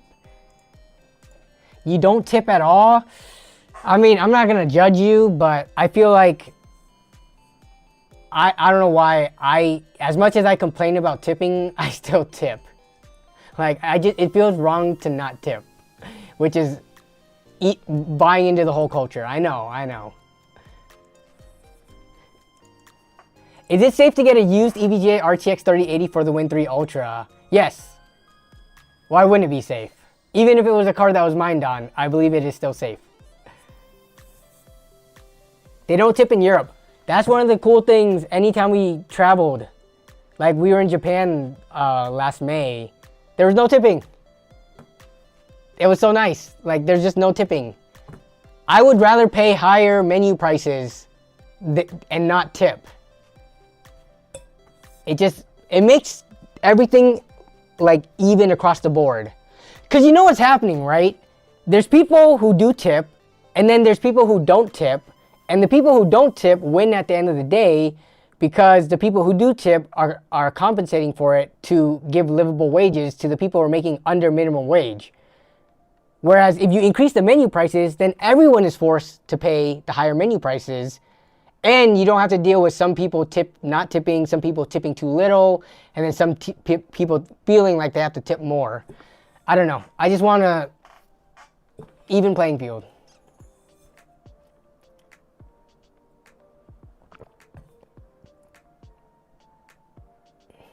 Those gig businesses are a big help to those of us who are disabled, which is true until you get all the fees, because when you're disabled, you're probably poor, and then, yeah, all the fees kind of hurt.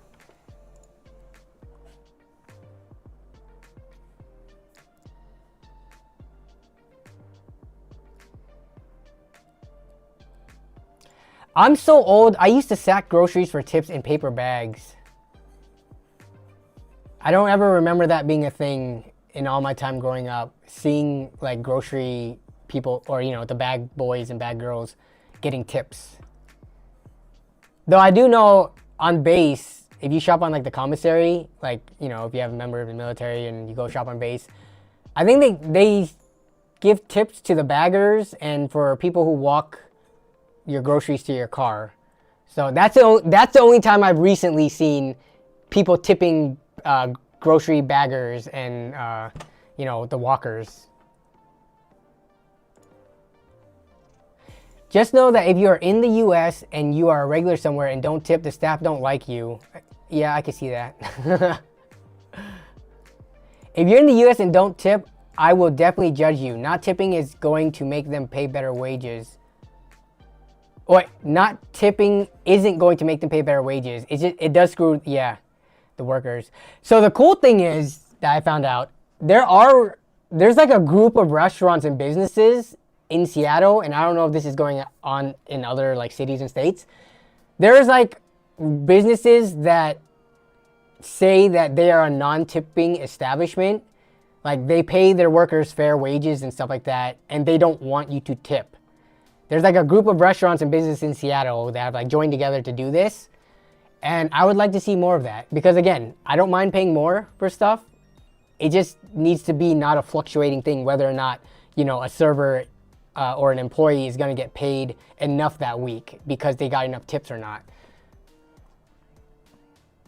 Don't forget to tip your poor politicians. Also, your landlords. Don't forget to tip your landlords, right? If everyone stopped tipping, then people would quit, forcing employers to pay more to keep them. But this only works if 100% of the people are on board. Yeah, that's probably true. Everyone has to be on board or it doesn't work. How do we get people on board? I tip my escort, JK, lol. Tip the landlord, yes. The tip of a steel large blade. My barber has a sign, no tip, no hair. I tip my barber and I don't complain about it. I tip my barber because I've been going to her for like 10 years. We always have like nice conversation and stuff like that. I think she does a good job on my hair. And then, yeah. So I tip her.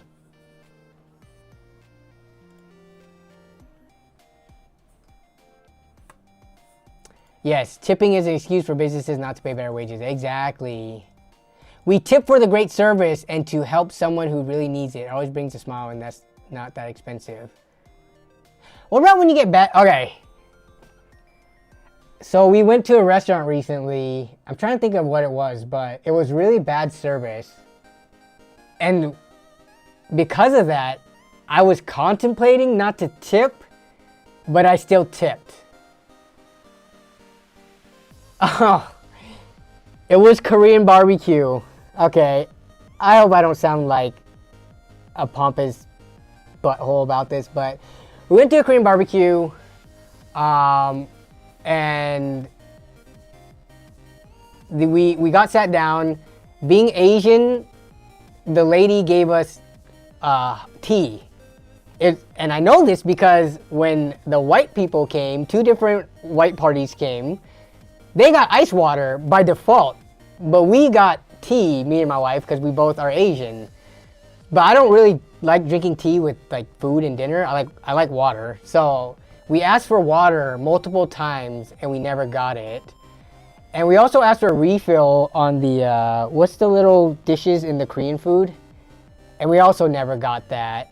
And it was like to the point where they weren't so busy that they couldn't bring it out to us. It was just they weren't attentive even when we got their attention. So at the end of it, in that case, I really wanted to not tip, but that still felt like the wrong move. So I just tipped 10%, which is funny because I could have sworn back in like, I don't know, 15 years ago, I thought the standard tip was like 10%. When I was younger, like, you know, in my late teens to early 20s, I can remember tipping a lot of the times 10%. Was that not enough back then? But now it feels like the tip needle has moved to 18 to 20% being more normal. And even sometimes on those automatic kiosks, it's like defaulted to 25 on the first option. Oh, the ice cold white people treatment, lol. Dude, I wanted my ice water so badly. I don't like drinking tea with dinner, and I never got my ice water. I just got the tea. But when those 2 parties came in, she defaulted to the ice water right away. Didn't even go with the tea. 10% is pretty good for the service you got. I don't know if I would have tipped. Even when I have bad service, I don't think I've ever not tipped. I just go down to like 10% because the math is easier to do. You just move the decimal 1 place. That's part of the reason. But yeah. I don't even know what the standard tip amount is. Like, what would you guys say for, let's just say standard treatment, not above and beyond, because for above and beyond treatment, like, you know, service rather, not treatment, above and beyond service, I sometimes tip up to like 25, 30%. But we're talking about standard. They took your order, they brought the food out, they refilled your water when it was empty, and that was about it. What is the amount to tip for that? Are you in Washington? I am. I am in Washington, yes. Thanks for the water reminder, Kevin.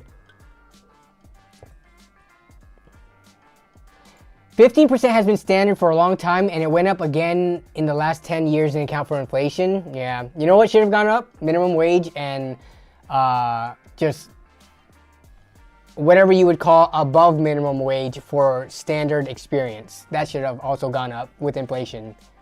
But hey, it didn't, so, you know, tip went up. 20%, move the decimal, double it, call it a day. 15% standard, okay, do 15, okay. 15 to 20 for standard. I work in the restaurant industry, so I'm a bit biased. Yeah, Shauna's trying to get us to tip him more. That's what it is. Yeah, I normally do 15% because it's pretty easy. You move the decimal and then you half it and you add it to that moved decimal number. Actually, I usually do more than 50% because I do the math and then I round it up to the nearest dollar so that it's like a nice round number. I went to Shauner's restaurant and tipped him a DDR RAM stick. How much is a DDR? What? Did they make 16 gigabyte DDR3 RAM? I don't think I've ever used one. 16 gigabytes. 16 gigabyte DDR4. Yeah, I'm not finding any 2x. Let's try to see if there's 2x16. Did they go bigger than 8? Oh yeah, they did. In laptop. Okay, where's the? It's 2x. It seems not common at all though. Yeah.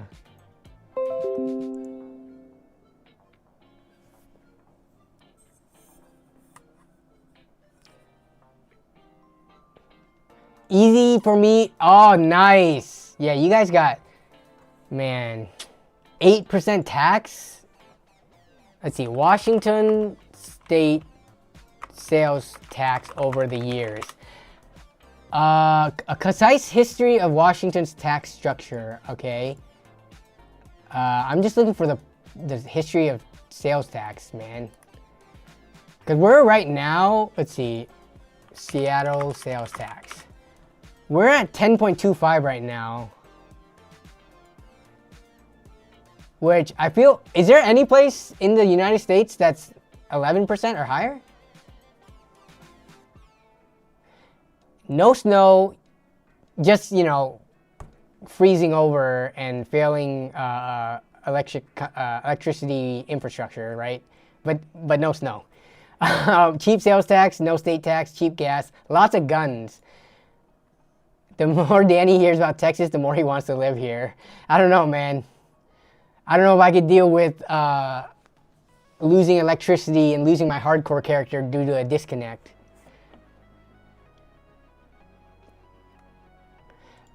Neo says, been to Texas a bunch for the love of Dark Lords, don't do it. Jesus, 10.2? I feel like 7.2 hurts. Yeah, man. This is what we're dealing with. What's California? Let's see, Los Angeles sales tax. Even LA is only 9.5. What's New York? New York, what is it? Oh, wait, no. Is it 8%, really? It's 8%?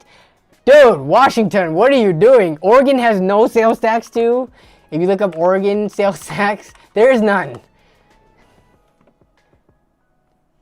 Which is great because if you go and make a trip to Oregon, you can buy a bunch of stuff tax-free. But yeah, so is Washington leading in sales tax right now? Well, 6% here doesn't sound bad anymore. Yeah, dude, I would kill for 6%. Yeah, so Canada, I know. So that's why I asked specifically, Extreme Zone. That's why I asked specifically about the United States, because I knew Canada was going to have a higher sales tax. But you guys also have other more like social programs and stuff like that that I would think some of that goes to. But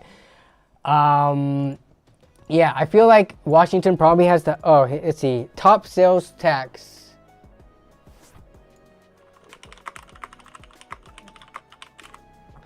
California, let's see, where is it? Sales tax in the United States. What the heck? All these are like so wrong and off. Mid-year, okay. Oh, and this is by average, because remember, other regions of Washington have lower sales tax, but around Seattle. So yeah, on average, states have not like under 10, but when you're around certain cities, it can get certainly higher. You could sell your house and buy a mansion. Yeah, I could. I could sell the house based on what we, you know, because friggin' our house value is now almost 150% of what it was when we bought it. We would lose the fees and stuff like that, but still. Yeah, we could probably buy a mansion in Houston if we sold. What are my thoughts on the A580? Honestly, I haven't used it yet. I think my thoughts are that for the same price, I would rather steer people towards the equivalent NVIDIA or AMD card.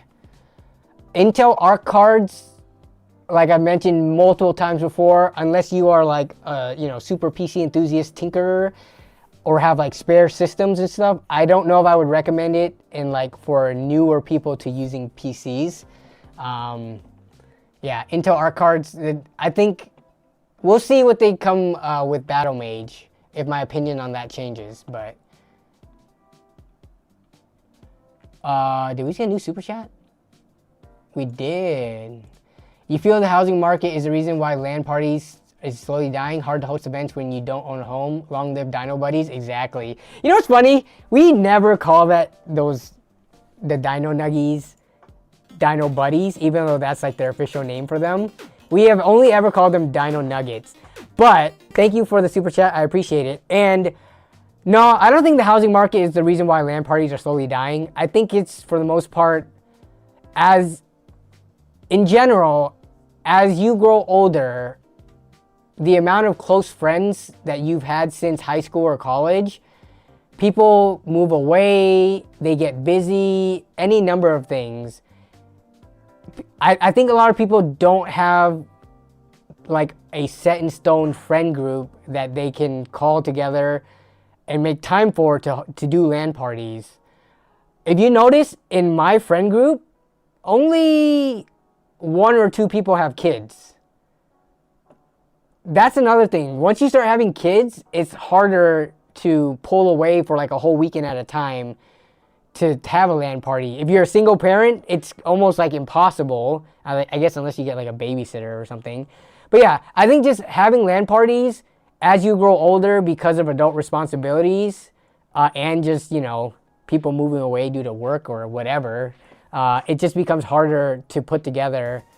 I mean, I know I am very fortunate to still be living in the same state that I grew up in and have a lot of friends that also either still live in state or are willing to fly back in from time to time to do LANs. But yeah. Jason says, it is unreal how many gamers I meet who say they have no friends to play games with. Makes me very sad. Dude, every LAN party video, we can go through the comments. And yes, I'm still going to get to stream submissions. I'm sorry. Like, we're all over the place tonight. But hey, man, stream's been popping off. This is a great start to the new year. Look at my recommendations. Actually, I'm not even signed in. But my recommendations is now a lot of rollerblading and roller skating. Like, if we look at LAN party stories, let's just look at the last video in spring. Read the comments. How far do we have to go? As someone who has never been to a LAN party, it's always great to experience them. Okay, that's not... Think of the comments, but don't get the dino nuggets. Let's read these comments. I'm in my mid-30s and have been a gamer for some kind of most of my life, from Nintendo, Sega. I have not been to a LAN party event or party quite literally in 10 plus years. This brought me back on some really important and memorable times in my life. I just want to say thank you. Wanted to say you and your friends look like you had a great time. Friendship. Okay. Let's see, what else? It allows me to experience what a LAN is like. I've never had the friends and stuff to even attempt a LAN, so watching these lets me enjoy what I've missed out on. This is the times I feel truly envious of someone. I wish I had a group of dudes to LAN with annually, living vicariously through you. Yeah, so there's a lot of people out there, which I'm trying to actually think of why. Like, so getting on with the whole adult responsibility thing, I think it's also that a lot of people grow out of gaming. Maybe not like you yourself, but how many of your like friends and stuff like just stopped gaming due to not having enough time or losing interest?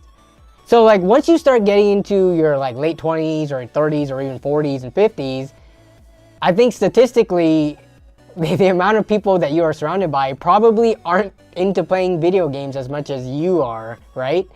So that's probably part of the reason.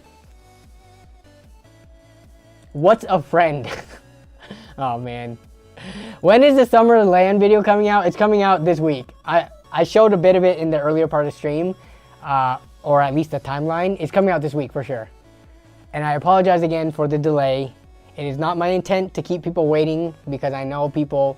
That is the only video that I get like questions about. When is it coming out? When is it coming? When is it coming out? No other video types that I do gets that much like excitement.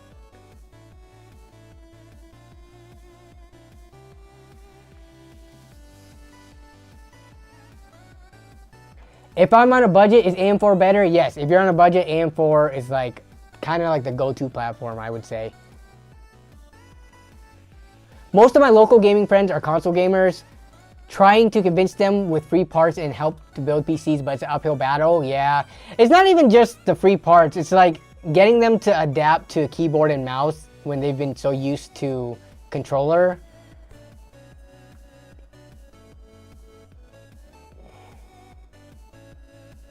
Whoa, whoa, whoa, whoa, whoa. It did not take more than a year. The LAN was only in September. It hasn't even been 4 months since we last LANed. That is actually a good rate. Remember, there have been many LAN party videos that did not come out until after like 6 months since they've happened.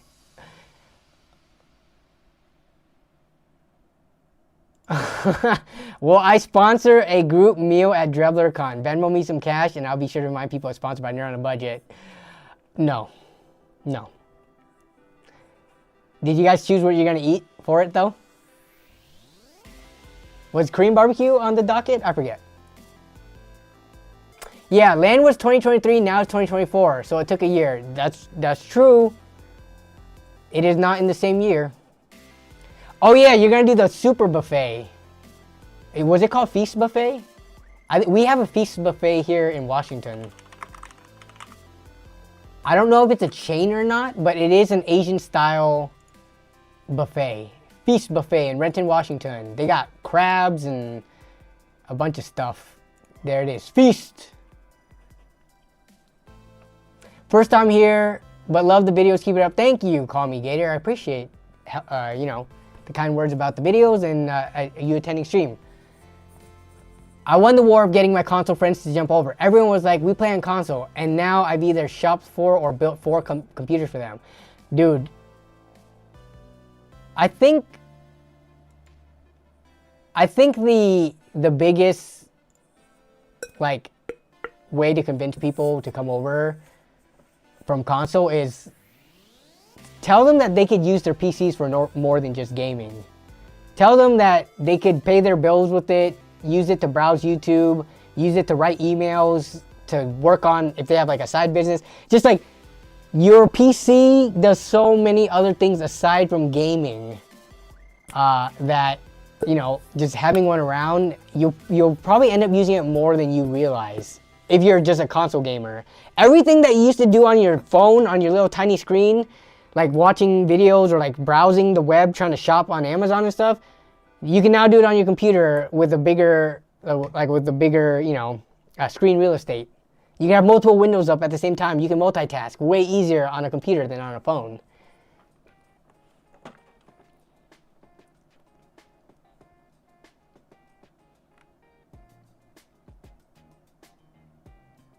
Do I think SSDs are going to get expensive? They have been getting expensive in the last few months.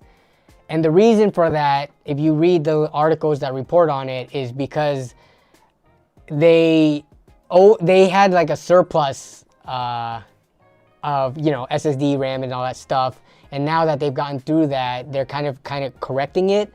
So prices are getting more expensive, not to like a ridiculous amount, but to the prices they're supposed to be at. So, you know, like the last, I don't know, year and a half or whatever that we had of like cheap RAM and SSDs, that wasn't supposed to be the norm. So now it's being corrected, and yeah, it feels like everything is getting more expensive, but in the grand scheme of things, you know, SSDs are now going to be like $10 more than they were a year and a half ago. It's not like crazy expensive.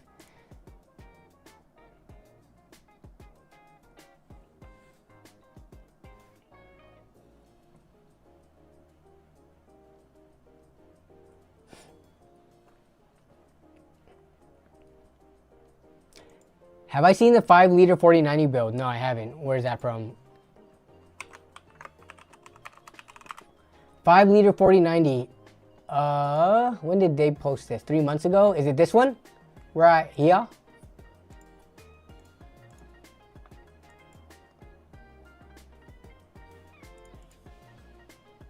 Oh my god, this thing, look at this thing. Holy crap, that is so tiny. That's like slightly bigger than, I mean, that actually looks like a couple of DVDs stacked together, like size-wise. Full detail and build log here at smallformfactor.net. All right, what are the temperatures? That's all I care about.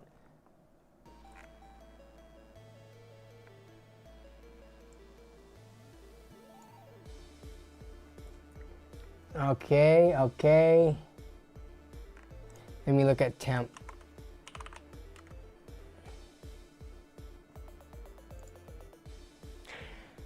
But with the CPU temps in the low 70s and water in the mid 50s under load, I believe it's possible to, okay.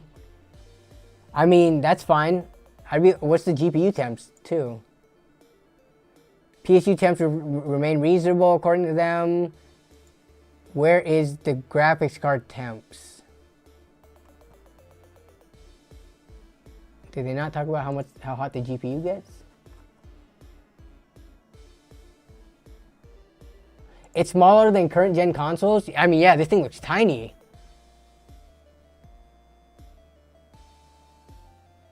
Oh man, 18 AWG. That is thin. Wiring between the PSU and GPU. Not happy with the power. Yeah, so when your wires are that thin, they're gonna heat up. Okay. But no mention of graphics card temps. Happy with the power and can draw. Let me see. That's the frames per second. Yeah. How do you do something like this and not report the temperatures on the two major parts?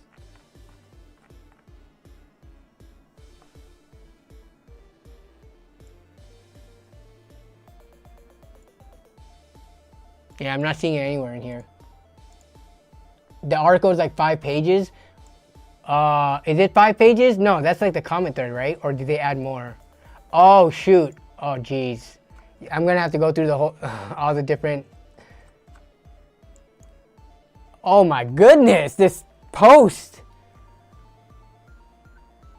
I don't think that's all him, is it? Yeah, so a lot of these are just comments too. So not all 5 pages is them. Okay, here we go.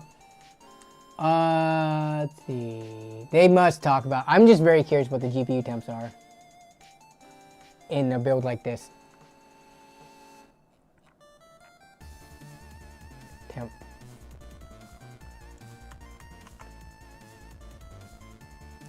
Frame Ripper says, Jason Whitmer, I enjoyed seeing your friends on the Node LAN parties. It was pretty cool. I wish more people could experience that. I had crazy RAM temperatures, excess of 105 degrees C. Okay. Wait. In my 3090 setup. Asus 90 degree. Okay. I feel like this is more difficult to find the GPU temps than it should be. Temps were not hot. PC was water cooled. Yeah. I mean, I would imagine. I'm just curious how low they could have gotten it in such a small case. Yeah, man, there's so much work. Jeez. And some custom soldering. Nice. Some shrink tape. Wow. Or not shrink tape, but shrink tubing. Dude, so many pictures and documentation.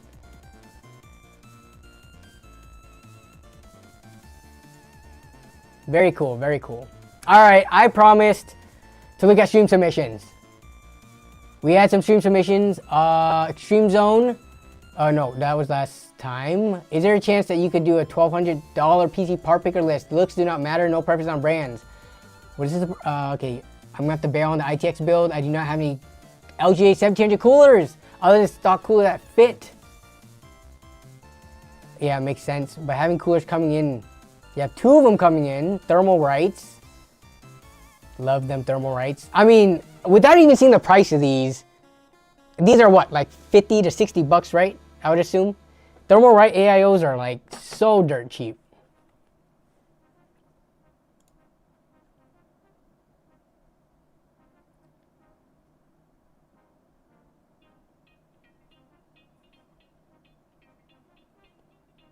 Mino42. So Northridge Fix just emailed me. They charge $450 to repair the 16-pin connector on my ROG Strix 4090.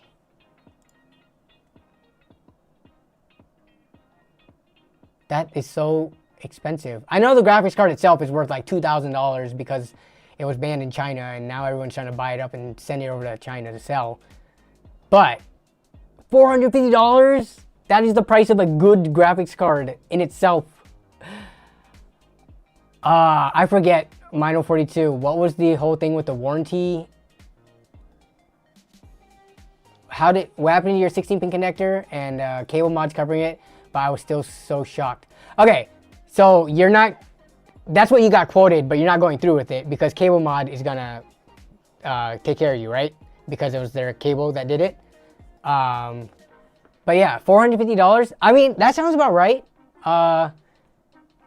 Just specialty repairs for any type of electronics, laptops, graphics cards, mainboards, things like that.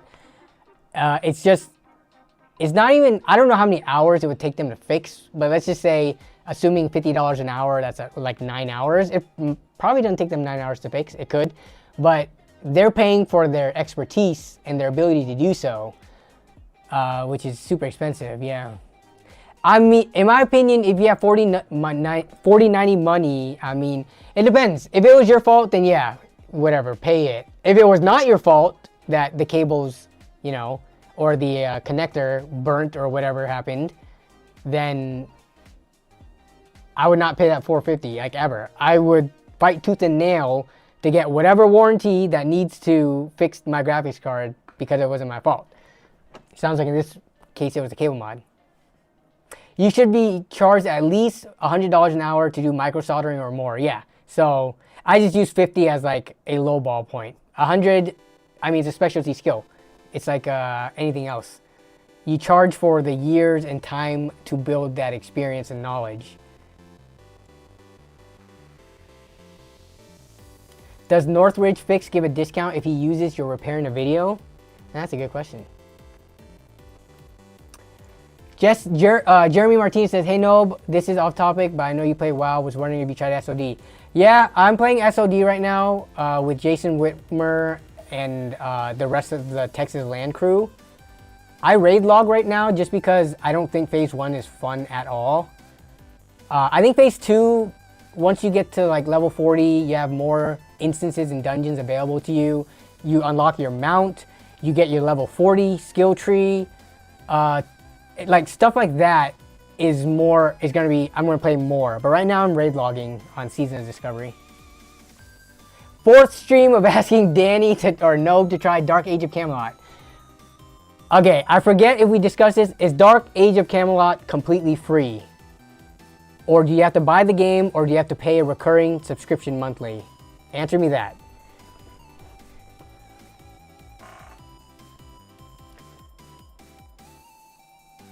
Please, is AM2 good for gaming? No. AM2 is if you're only playing League of Legends and maybe Valorant. And, I mean, I'm sure there's other games that you could probably play that is fine for.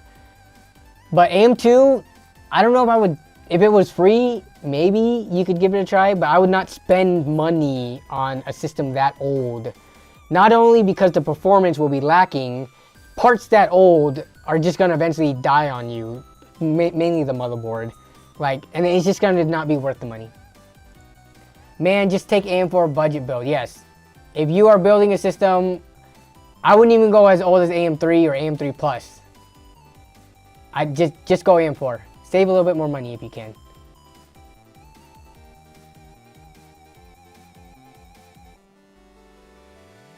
Has anyone tried rocket racing inside Fortnite? No. What is rocket racing? Is it just... I don't really like the Fortnite controls for vehicles to begin with, so I don't know if I would like that. Playboy Rice. Okay, I gotta get to... We could do the PC part picker real quick. I apologize. Sir Togepi, are you still in chat? Because you wanted me to check the stream submissions. If you're still in chat and want me to quickly put together the $1,200 PC part picker list, then I can do so.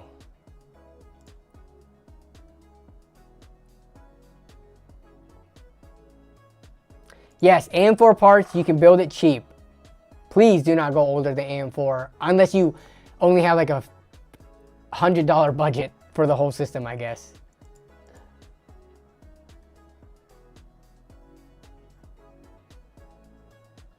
Last call, Sir Togepi, for your $1,200 PC part picker list. I apologize for getting to it too late, but oh, you're Togepi, Danny. Okay, yes. All right, so Danny Carbajal wanted us to look at PC part picker to see what we could put together for $1,200. I feel like I guess it's been like maybe a month since we've done this. So let's see what the market is looking at right now, because it is constantly changing. All right, so this is what we are going to do. For $1,200, we are going to put in everything except for the graphics card and the CPU and motherboard, because that'll give us an idea of how much we have left to spend on stuff that we can kind of be flexible with. For $1,200, let's see what 1 terabyte options we have in front of us. SSD. I mean, 1 terabyte SSD is going to be around 50 bucks. But we'll see what they have. All right, and we're going to go with NVMe. Here we go. So we're going to go with one of these. So 880 Legend, MSI Spadium. Okay, so it's going to be anywhere from 45 to 50. Probably up to 60 if you're going for, how much are the, dang. So up to 60 even for something like the Solidynes and entry-level PNYs. I'm just gonna choose the, dude, honestly, again with SSDs, there's so many options to choose from. My thing with SSDs is, if you're the type of person who thinks you want a more premium SSD, you should do the research, because it's really hard to find like a roundup. I mean, look at it. Look at all these SSDs. You think there's going to be any video that sums up the performance of all of these next to each other? There's not. They're going to probably choose some of the most popular ones. The Cardea Z44L. I'd be good with this one in a build at 1,200 bucks, to be honest. 980 Pro comes out on top, but how much is the 980 Pro? I'm thinking it's going to be like 65. Is it not even on here at all on this page?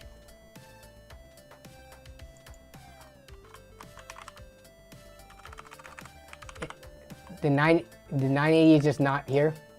Is PC Part Picker broken? It's not. Yeah, we're doing the PC Part Picker list. Here's the okay, big disclaimer. When we do PC Part Picker lists, it might not always be the best prices around. So always do additional shopping on the individual websites to see if you can scoop better deals up. But doing it on PC Part Picker kind of gives you like the worst case scenario of what the pricing is going to be. And if you can find any other coupon codes, sales, rebates, and stuff like that, it'll only make the price go down lower. But yeah, thanks for the heads up for the KingSpec XT7000 1 terabyte. 43 on Newegg. That sounds like actually a pretty killer deal. So it would be, yeah, putting in the Team Group one would cover the price on that one.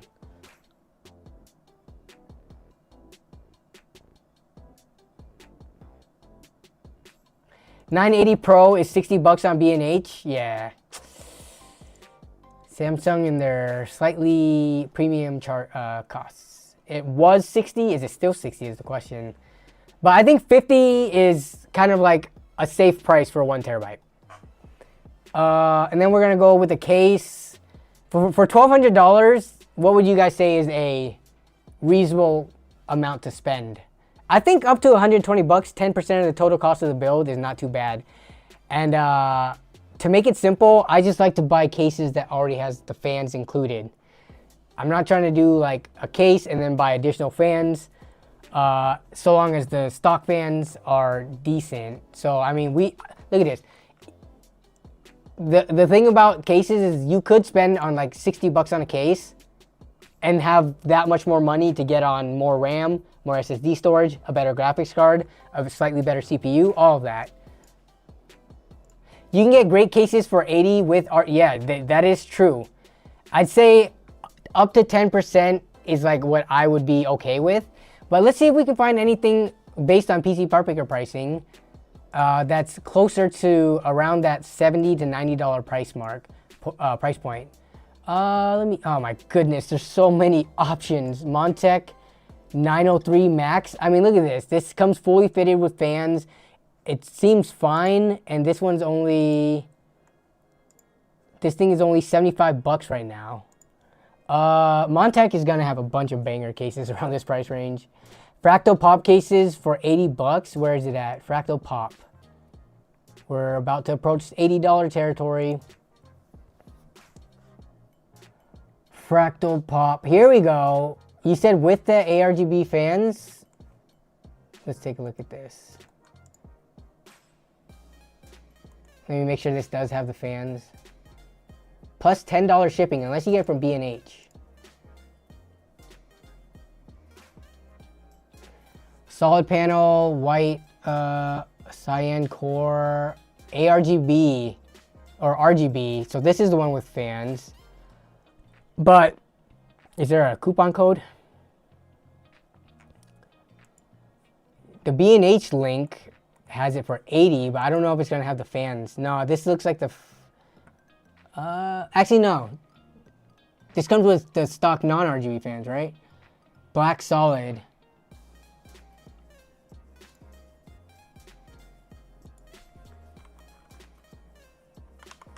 Three fans are included, so you're fine using one of these, actually. Yeah, let's pick the $80 one. Fractal Pop Air. We'll go with this one. So you'll get stock fans with it, but yeah, it's up to you. You need RGB or not. And the 903 Max is actually one of the best performing cases for. The thing about the Montech cases, and would you agree with me? I always bring this up. The Montech cases perform well, and they usually come fitted with fans. They're priced super good. But there's just like this cheapness, kind of like a cheap look to their design, which if you don't care about, there's no biggie, but also kind of like a cheap feel to their design, right? Like using a Montech case versus like a Corsair or a Fractal case, just handling the panels and stuff like that, it just feels a little cheap. Which is nothing wrong with that. I mean, I love Montech cases. I use them all the time. But there is like a distinct difference between them. Not all of them have break-off PCIe covers. Some of them do have replaceable ones, but it's just something about the design and like the, I don't know, I guess the gauge of the metal and stuff that they use. Like the flexibility in some of the panels and things like that. But you use some very cheap cases. I'm not saying Montech is like, it feels like the super bottom of the bin stuff. But comparatively, it does feel like maybe not even a full step below, or maybe like a half step in quality, like build quality and just overall design.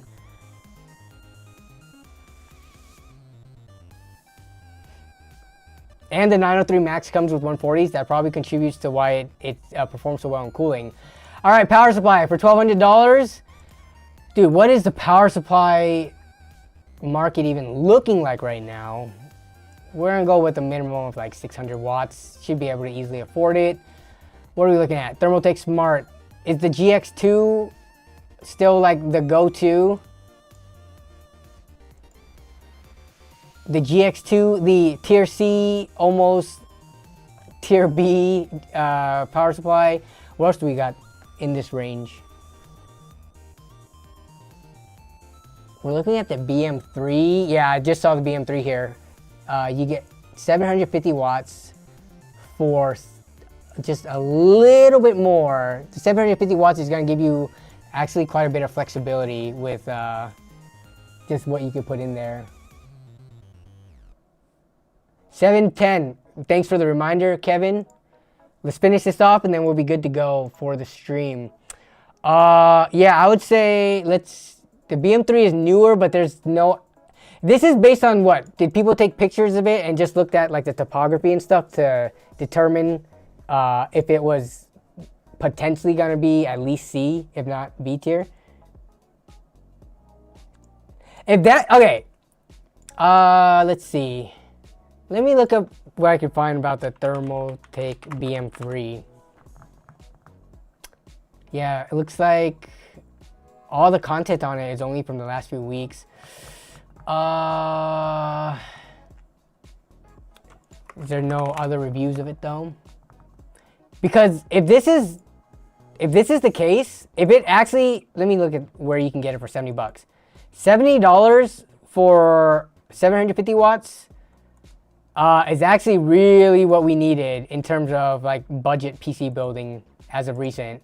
Power supply prices kind of went crazy, but yeah, if they stay at this price from sellers like Amazon and Newegg, 70 bucks, 750 watt, decent tier, looks like not ketchup and mustard, that's a huge win for budget builds.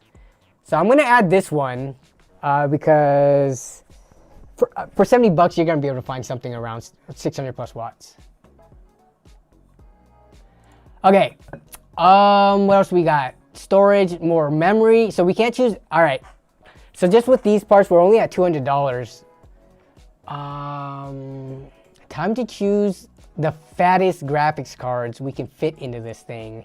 And I'm thinking it's gonna be the 7800X T. We're gonna build around the 70, oh crap, what did I just do? I just chose the EVGA 7200 GS. Oh, whoopsies. All right, we're gonna start building around the core components now. Oh, this is a Sapphire one. Is this a Sapphire reference model? It is. And we've got a pure black case. I think this would look pretty sweet in it. What's the pricing look like otherwise? Sapphire Pulse, XFX Speedster. This one's all black too. Huh. But this one's 520 bucks. Between these two, honestly, I would lean towards, they're all the base model anyways, no overclocks or anything. So I would go for, at 500, what is this, 510? Okay, so it's 510 versus 520. 2-fan versus 3-fan. Radeon like reference design versus 3-fan XFX design. Which one would you guys go for? It's only a $10 price difference. I really like the look of this one. I like the design of this card a lot. I don't know if this one would, I mean, you would think with 3 fans it would cool better and a larger heat sink, but it's not like you're gonna have temperature problems with this one. Yeah, between these two, this one is huge. 3 fans OP. Yeah, let me look at this one again all around. Let me look at the back plates. This one just, dude, I think the back plate on this one looks cleaner. I don't know, this grilled design on here. I'm not too much of a fan of it, but I think you could go with either card. Let's use the more expensive card. We'll choose the more expensive card just because there's benefits to doing so. It makes the price more conservative so that, hey, you could get it for cheaper, but this is like the worst case scenario price. Plus we get a bigger heatsink, we get 3 fans, etc. So it doesn't hurt to go for, yeah, let's go for the XFX card for $10 more. All right, prices jumped up to 700 bucks. We still have a lot of money to play with to keep it under $1,200. Everything else is kind of come with the bundle. The CPU, motherboard, memory, and then a compatible cooler. So for motherboard, so we have around 500 bucks. If motherboard costs around 150 to 200, memory's gonna cost at least 100. So we're looking at around a $250 CPU. Maybe more if we get a cheap motherboard. So the question is, are you a fan of AM5 or do you want to go for 14th gen Intel, which is still on the LGA 1700 socket? And between the two, I don't know, man. Given the track record of AMD being able to extend the life of us, people are still using B350 boards with like 5th gen, 5000 series AMD. If they're gonna do the same thing with AM5, if you get an AM5 chip now, you could still potentially throw in a new CPU into it like 5 or 6 years down the line. The 12600K F is under 200 bucks. Yeah, but then you're locked into the LGA 1700, which is pretty much, I mean, you could go up to 14th gen with it, with whatever motherboard you get. But I don't know, man. I would vote here. We're gonna poll it.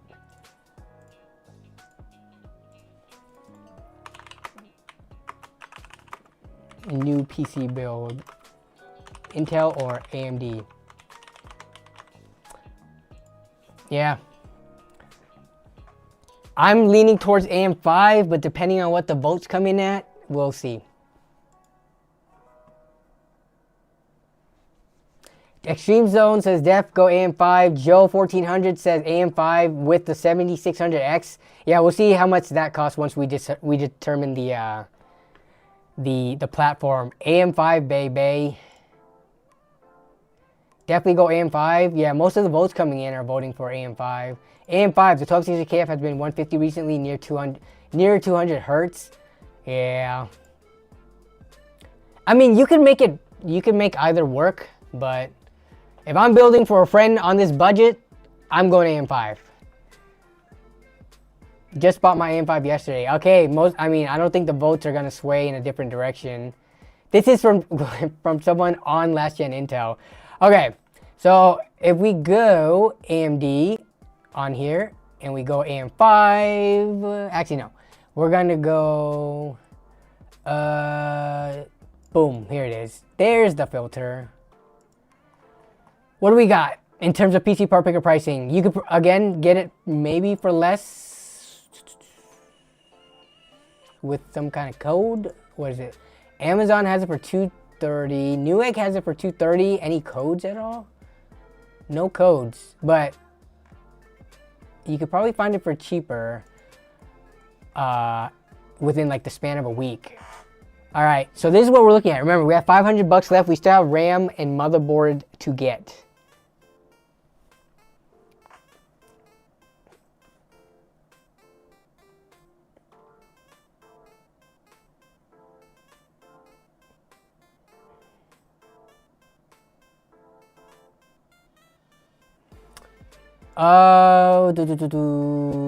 Yeah, we're not gonna be able to fit this in here. We're not gonna be able to fit any of the Ryzen 7s unless you go used, but we're not looking at used here. So it looks like we've got about an $18 price difference between these two, but people were saying you could get this potentially for $220. So let's add that in for now. And we're already at a pretty much border, after tax is gonna be over 1,000. All right, so now we need a motherboard, cooler, and we still need RAM. All right, we're going for 32 gigabytes of DDR5. What can we get for that? Okay, DDR5, we're gonna go by 2x16, and we're gonna sort by real world latency, or first world latency is what they call it. So this is all gonna be kind of expensive. We're gonna see what we can get for around $100. My goodness. Okay, looks like anything 10 nanoseconds or better is going to be kind of expensive. You could get some Ripjaws. Okay, that's 5600 CL28, which is going to be very similar to 6000 CL30. Anything else cheaper? So 10 nanoseconds at $100 is, I think, going to be the sweet spot. Let's see if we go a little bit slower on the latency, how cheap it can get. Here, I need to put a price filter, man, because there's so much RAM out there. We're gonna try to see what we can find for $100-ish. All right. Yeah, so with the filter at $100, yeah, you can get 6000 CL30, which is, I think, gonna be the best that we can get. You said Vulcan Zs? Do they have Vulcan Zs at this price? Let me change the pricing a little bit more. See if we can fit them. I like the Vulcan Zs aesthetically. In terms of performance, it's not going to vary that much from brand to brand. So it's not going to vary at all if they have the same like speeds and timing. Maybe with overclockability, depending on what memory they use, but still, it's negligible, the differences. I'm not seeing any Vulcan Zs up in this at the price. We're gonna have to go with I like the, dude, all these just look like square rectangular RAM. What happened to the cool heatsink designs, man? I guess we're going for a pretty black low-key build. This works. Oh, you know what? You know, my first like personal building my computer was the Ripjaws. So Ripjaws do have a special place in my heart. We'll go with the Ripjaws. 32 gigs of, oh wait. Oh no. It's the slow, never mind. No, we're about to go with the Value Gaming Silicon Power Pure Black. And it's cheaper too, it's $94. All right, we're going with the Silicon Power. Obviously, it's personal preference. You can pick whatever RAM you want. It's all gonna be relatively the same. Where are you located, like state-wise? I've been searching for a good while for a good PC builder in my area, lol. I live in Washington State, but I don't do commission builds, or I don't build for viewers, unfortunately. All right, we have to, dang, we might have to pull back on some of the other stuff, because we have $150 to find a motherboard and a cooler. With the 7600, we can actually get a cheap cooler. We'll be fine. We'll be fine. Okay, motherboard. So you guys wanted AM5. Shauner, you would have had all the time in the world to finish your build because this stream is going on for longer. And if only you had the cooler, you could have finished it, even if it was a difficult build. All right, what are we looking at here for the poll? Is Wi-Fi a requirement in the motherboard, in your desktop PC? For your desktop PC? Yes or no? Is Wi-Fi a requirement? I'm very curious to hear what people say. Wi-Fi for me is a nice to have. I still build systems that don't have it, and I'm fine with it. But I know it's because, like, for me, this is my own home. I own it, right? So I can run lines wherever I want. But for people who are either renting, or if they live at their parents, or they are a roommate, they might not have the, like, what's it called? Like a setup that works out with having like a hardwire. So I do understand why some people are forced to use Wi-Fi. Not everyone can run cables across their floorboards and up their ceilings around doorways and stuff just to get hardwire into their house.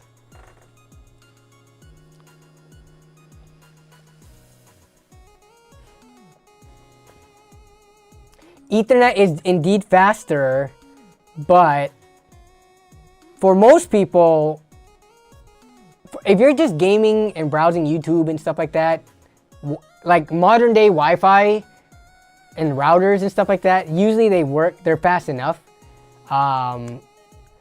It's not like you're always downloading games from Steam and you need your full gigabit up and down. Your current build has Wi-Fi, but no, none of the previous ones did. As much as I don't have it as a requirement for myself, I do recognize that it is a huge convenience that motherboard manufacturers just slowly start integrating it and it becomes like the norm. It will be nice the day that basically there are more motherboards with Wi-Fi options than there aren't. Like, it's just gonna be one of those things, I think. The standard will shift. Wi-Fi 6E is faster than Ethernet. Yeah, but most of these budget boards, they're not gonna have like the, at least I don't think they have Wi-Fi 6E. Let's see. Yeah, no, they're gonna have like either Wi-Fi 5 or 6 or something like that, for the most part, unless you're spending on a more premium board. But we'll see what we can find here, actually. All right, so we need a motherboard for around 100, maybe 120 bucks. Let's see if we can find one with Wi-Fi in it. Let's see what the filter does for us here. Where's the Wi-Fi? All Wi-Fi. Oh, do these all already have Wi-Fi? Is this what's selected? Let me see. Let me just pick a random board. No, it doesn't. So I'm gonna have to pick the Wi-Fi protocols, I guess, to make sure it has some kind of Wi-Fi.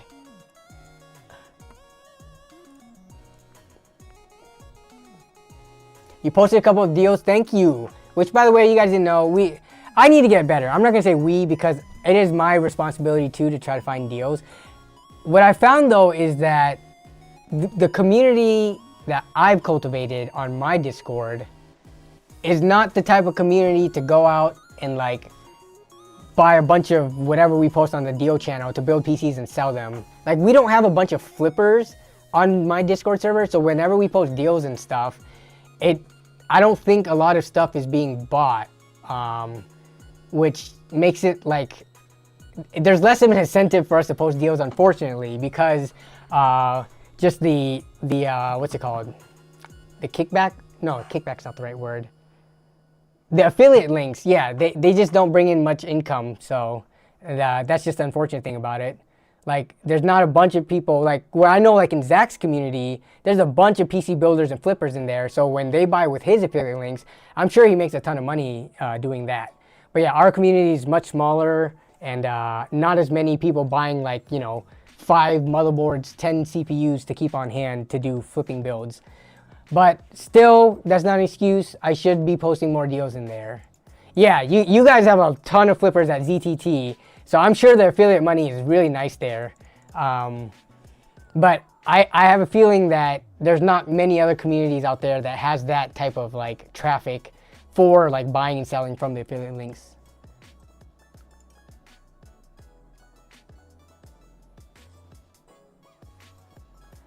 All right, so in terms of Wi-Fi and motherboard, the cheapest one we can find is a A620 board.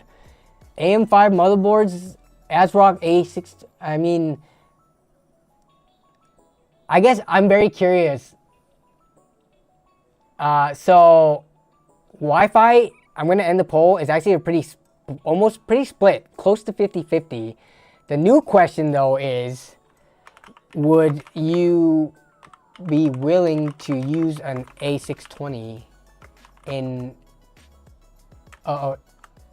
620?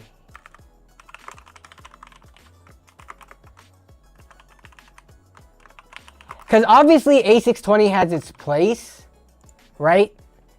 But we're in the $1,200 price range. I feel like that's easily getting into, you can afford a B650 motherboard.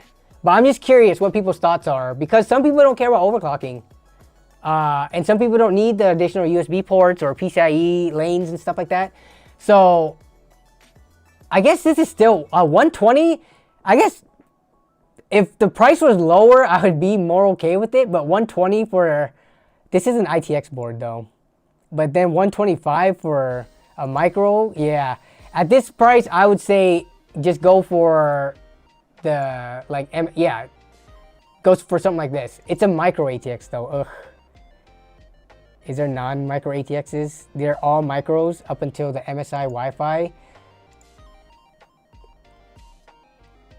Between these two boards though, I kind of like the B650A more. Let me take a look at this. Oh, we do have to look at the USB-C though. Because that, for me, that's kind of a, that could make or break the motherboard choice.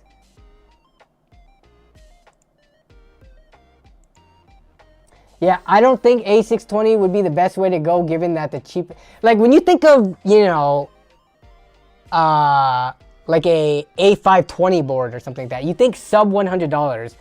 When the entry-level chipset is already creeping into $120 territory, I'm thinking you just make, you know, spend the extra 20 or 30 bucks to go B650.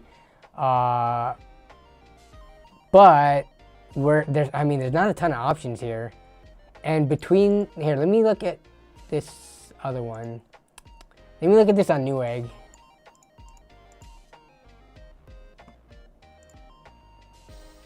All right, yeah, USB-C, okay.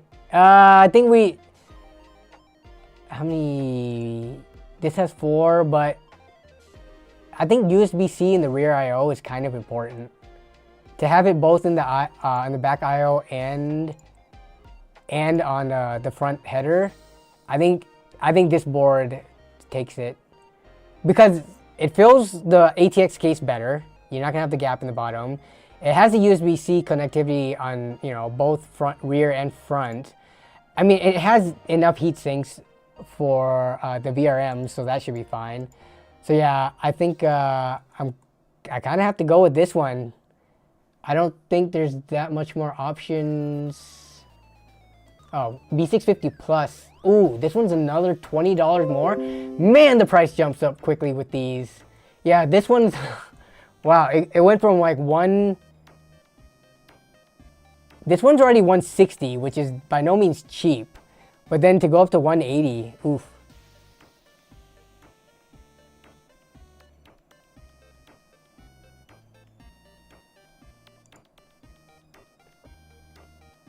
The whole point of AM5 for me is the longevity of the platform. So B650 is a no-brainer. I would agree there. Yeah, because we were talking at the beginning about this being, you're able to use this for even 6 years from now, you can still drop a chip into it that's still relevant, right? So yeah, I'm gonna go with this one. Obviously, you could go for a more pricey board, but I'm actually surprised. I thought there would be a little bit more options. I think it's the Wi-Fi. If we took off the Wi-Fi requirement, there would be so many more boards in the $140 price range. But because we started to get picky, you know, we wanted the Wi-Fi, we wanted the USB-C on both front and the rear. We have limited options. So now the build is looking at $1,200. We've gone over budget. We have gone over budget. But remember, and I'm just gonna pick the whatever $20 CPU cooler I can pick. Give me a second. We're gonna go with the Thermalright Assassin, and this is an all black build. So yeah, we're just gonna go with the Thermalright Assassin X. Let's see. What's the clean black one? Even black on the. We'll go for the push-pull config for 22 bucks. All these are going to be fine with the 7600. It's going to be no problem. Actually, since we're over budget, let's try to keep it Thermalright Assassin X refined in black with RGB, but the case doesn't even have RGB fans, so we're fine. Look at this, the refined SE. Honestly, I haven't seen the side-by-side comparisons for all these, but all I know is that all the 4 heat pipe coolers from Thermalright Assassin perform within a couple of degrees of each other. So it's fine. We'll use this $18 Thermalright Assassin X 120 refined SE. Oops, I don't want to buy this thing. I want to add it to the thing. 18 bucks. All right, we went over budget by $20. As we mentioned earlier, there's definitely cheaper RAM we could use. We could definitely get a cheaper motherboard if we knock off the Wi-Fi, or if we aren't stringent on the USB-C requirements. I'm sure you can find a 7600 for 220 bucks if you wait for a deal to come around. There are cheaper SSDs. The cheapest one was like 45 bucks. So we're not going to save that much money here.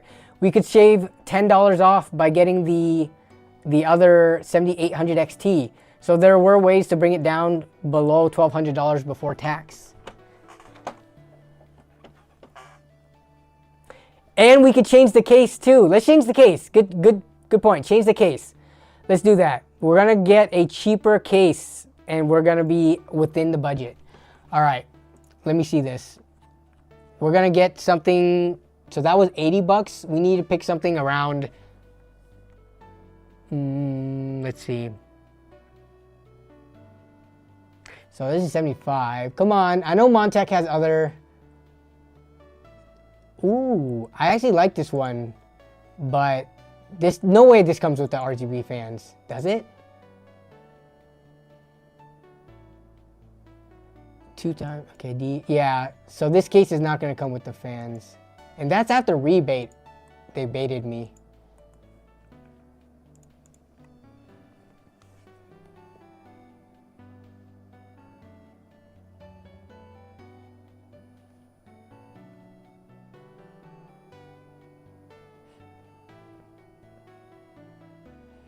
Mike Brazone says, anyone want to say why the 7900 X3D outsold the 7800 X3D in 2023 by a 1.38, or so bit rounded to 1.4 to 1? So for every 14 7900 X3D sold, there were 10 7800 X3D sold. And the 7900X outsold the 7900 X3D 2.7 to 1. Based on, where's the data from?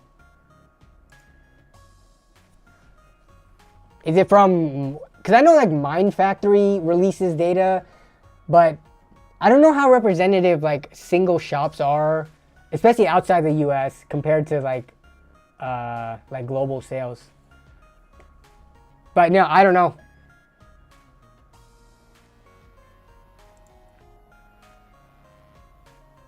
Let me try. Okay, so where are these cheap cases?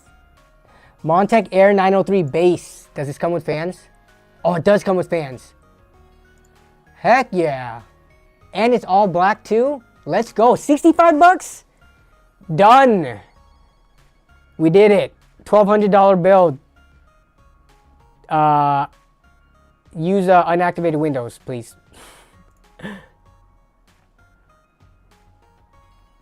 The Montech Air 903 comes fitted with fans. Solid, you know, it's a solid case. $65. Out of stock. Of course it would be out of stock. Oh, it's in stock on Amazon. Ooh, look at this, man. You can actually get it for that price with free shipping. Nice.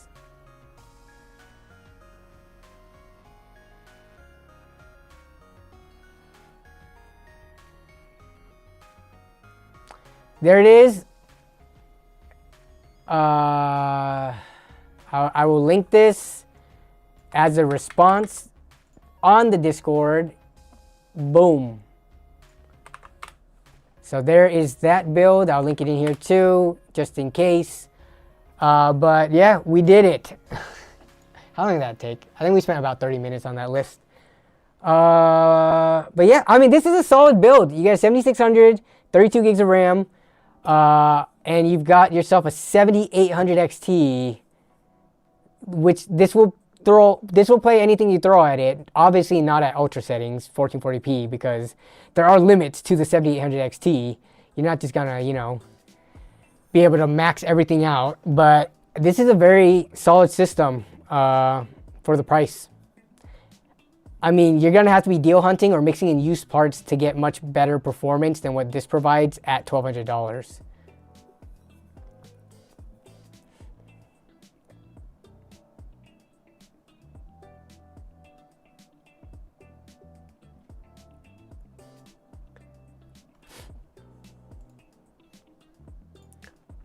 All right.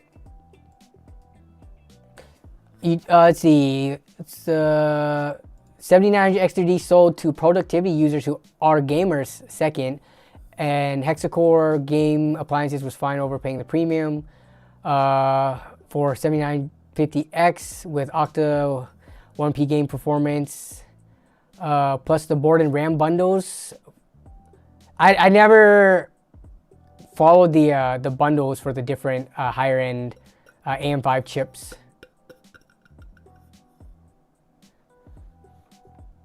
What is a better color build, black or white? That's a good poll question, actually. Thank you for helping me come up with poll questions.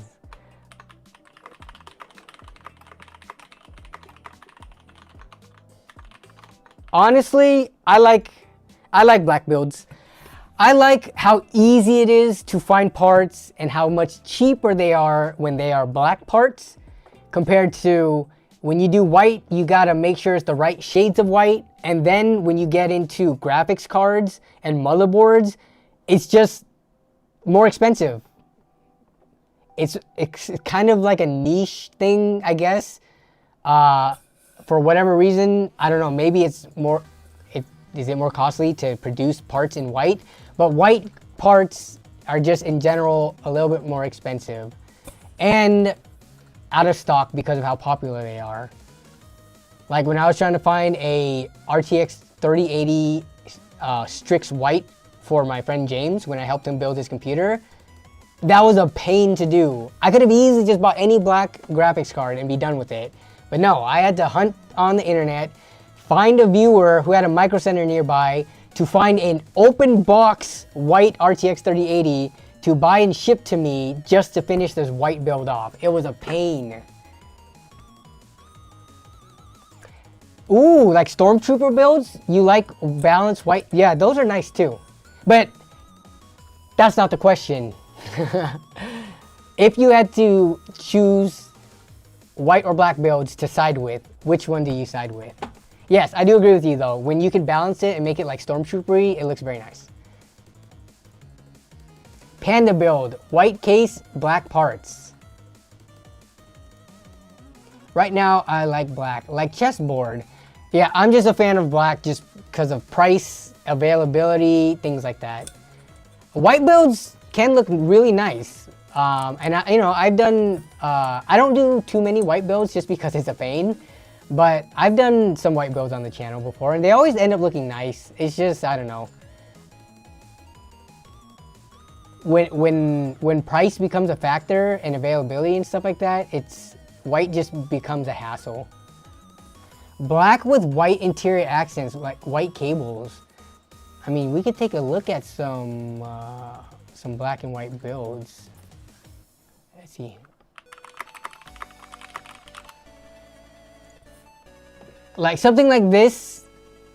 This is a white build. I would, even though this is like not all white, the fact that you got a white graphics card, white cables, white AIO, and a mostly white case, I would consider this still a white build, even though it does have a decent amount of black parts in it. I'm trying to find some, let's see, Zach's thumbnail. So we've got a white case, black cooler, black graphics. Here, so this is a good example of a mix black and white build. Because the graphics card's black, the cooler's black, motherboard's black. The RAM is black with white RGB set on it, and predominantly kind of like white case. What else is there? Black. So this is like an all white one, except with the black graphics card kind of sticking out like a sore thumb. What other something like this is interesting with the red accent.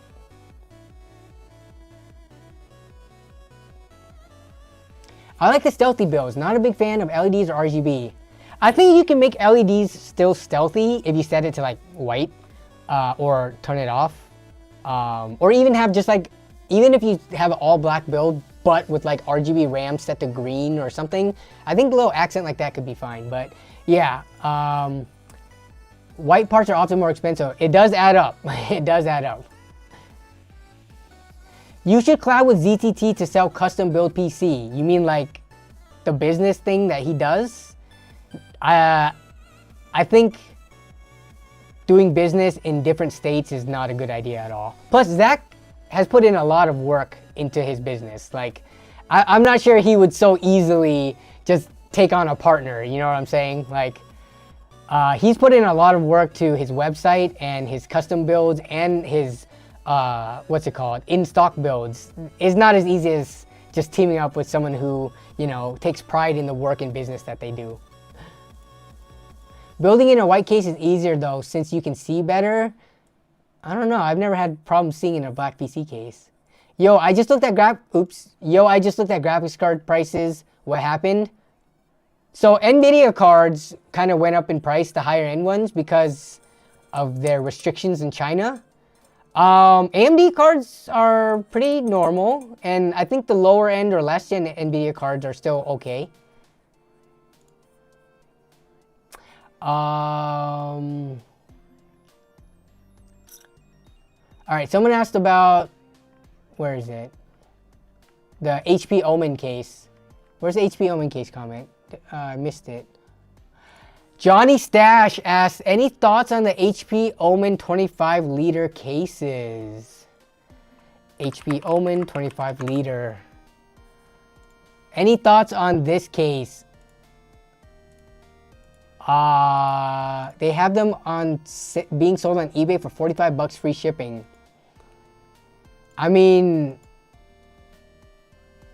these, I'm very curious what year these were designed. I don't know when these first started popping up and when HP started using them, but it just feels like a bare power or like a exposed power supply design is becoming such a thing in the past. Like when you look at cases on Newegg or Amazon or wherever, you can tell how old the case is. Usually when you look in the main chamber, is there a power supply basement or shroud? Having it just bare like this so that you can't have a nice place to tuck away cables and to, like, you know, keep it clean. That's my thoughts. For 45 bucks though, free shipping on eBay, 50 bucks after tax.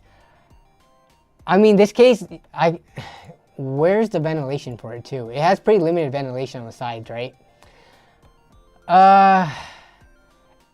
It's hard because for the price, you're not gonna really find that much better cases for 45 bucks. Like, it's just, you're not gonna be able to do that. But once you start breaking into $60 cases, you get stuff that blows this out of the water. So it's hard to say. Probably wouldn't buy this. I would rather buy any used case in my local area than buy this thing, probably. Maybe if it was 30 bucks, I would get it. Don't do it. Temps are horrible. That's the thing though. If I were to buy a case for $45, it is likely going to be paired with like a $300, $400, $500 build in which the parts that I'm using aren't gonna be power hungry cards that overheat and stuff like that. You put mid-range parts into this, the temperatures should be fine. It's not, my definition of fine is it's not gonna thermal throttle. It might run warm, it probably most definitely will run warm, but so long as it doesn't cause any, you know, thermal problems with throttling or shutting down, then, you know, you can't expect so much, that much more for 45 bucks. Yeah, definitely not much airflow. Where's the airflow? Yeah.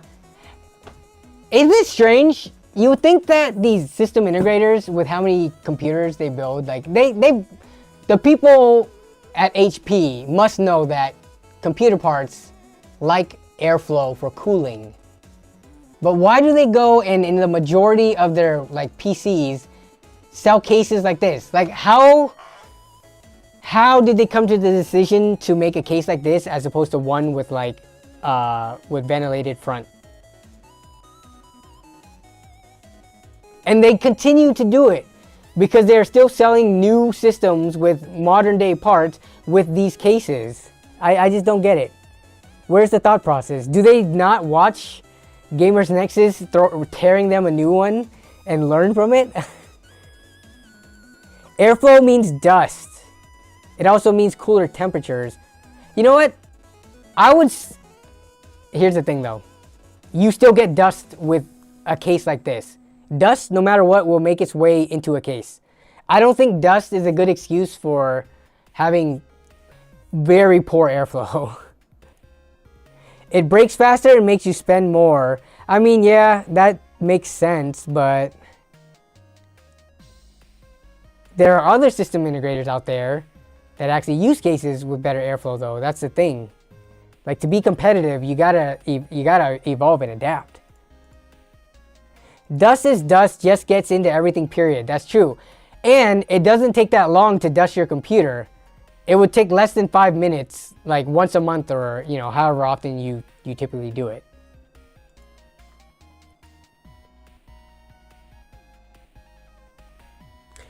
A drill can fix the airflow, couple of speed holes, exactly. Was speed holes a Simpsons reference or did speed holes come before that? I just remember the episode where like Homer takes a pickaxe and like hits holes into like the hood of his car because the car salesman, who after the car got shot up or whatever, said it's speed holes, and then he goes home and puts speed holes in his own car. But I don't know if there's an older reference to speed holes than that. Job security angle? Yeah, me too, Simpsons? Okay, so I think it's a Simpsons reference. Alright, have you guys seen an uptick in the word angle usage in like the last month or something? Everywhere I'm going, it's something angle. Like airflow angle, job security angle. I've seen a huge uptick in the word angle with respects to like describing something. Did you know it's almost 9:49 Central Time? Dang, Craig. I know, right? Alright. We've done a lot this stream. Going back to timestamp this is going to be fun. But last 5 to 10 minutes of stream of me just chilling out, hanging out with chat, focusing on what you guys are saying and not the browser. This was a good first stream of the new year. Almost 3 hours. And for the most part, we've had a pretty healthy viewership. I think we've been above like 120 viewers the whole time. So that is good to see. Thank you to everyone who's coming to, hang out and support the stream every single week. Looking back on, oh man, we didn't even do a reflection on 2022. Maybe next week's stream. But reflecting on 2022 with regards to the stream, I don't think I missed a week of stream. I rescheduled streams because I was either out of the country or we had a family emergency. But unless you guys can recall differently, I don't think I missed a week of stream. So here's to not 2023, I meant 2023. But here's to 2024 and consistent, not missing any streams at least, hopefully. Yes, I know, I said 2022. See, I'm still not in the mindset of we are in 2024. I need to adjust still. But yeah. We go back in time around here. Is the stream usually? Yes, every single week it is at 5 p.m. Pacific time, Wednesday night. Same time slot as this stream was. We're keeping it consistent.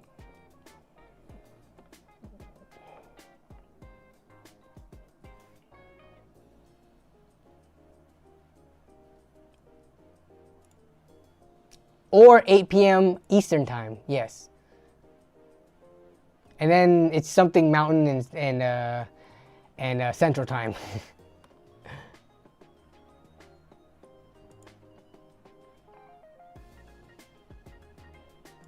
Kevin has a deal. We can pull this up real quick.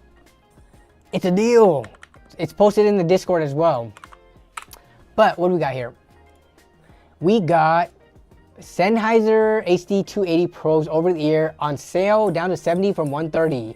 Now, I don't know what the general, you would have to check Camel to see what the typical price is. I'm willing to bet it's not always 130. This is just that tactic that they use. But down to 70 is some kind of a sale. Here's to years with even numbers. During, let's see, it was 1, 2, 3, 2, 3. Yeah. So we did have 1, 2, 3, 2, 3. Wait, no, 1, 2, 3, 1. What am I smoking here? 1, 2, 3. I thought we had 2, 3, 1. Never mind. Oh, 1, 2, 3, 1, 2, 3. There you go. That's, so it was 1, 2, 3, 1, then 23. Yes, on the 31st, it was 1, 2, 3, 1, 2, 3. There it is.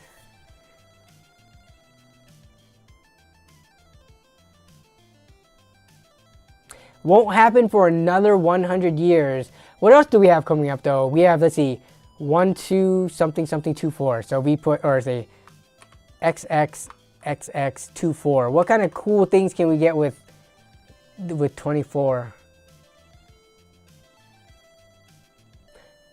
I found you through trunk deal videos. Really cool stuff. Keep it up. Thank you. I enjoy the trunk deals. It's kind of just too wet and cold to do too many of those right now in Washington. But I do need to do another Craigslist ride along soon-ish. I feel like I'm overdue for a deal. I'm overdue for a good deal. It was also 123 on that day twice. Agreed. That's worse than 12-12-12, the Mayan cockpocalypse. What's up, Elliot Anderson?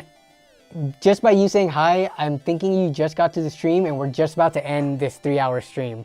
But don't worry, we are here every single week at the same time. And of course, we cannot forget, LAN Party Stories is releasing this week. Be on the lookout for it. I don't know how long it's gonna be. It's easier on me to make it a 3-hour video, but I don't think I've gone over like 2.5 hours, except for Texas LAN. My target is usually 2 hours for the LAN Party Stories videos, but it gets to a point where like editing it down gets so difficult. If I just say screw it, I'm releasing it as is, it might be 2.5, if not 3 hours long. We'll see. Do you think the crypto mining scene will ever get another big push? I don't think so. I think with how bad it crashed, people will remain skeptical and won't like get hyped back in for it, right? I know Bitcoin and stuff has gone up and down over the years, but the latest crash, I think people lost faith in it. We also do need a Scam the Scammer video. So one of the ones I did want to do is meeting up with the scammer, but that could be asking for trouble. I'm not trying to like have people try to fight me or draw a gun on me or get pissed off and try to like grab my camera or my gear and stuff like that. So that's the only risky thing about trying to do a Scam the Scammer video and doing it locally where they meet up with you. But who knows, one day maybe I can have someone come along with me who's packing heat. What up, bro?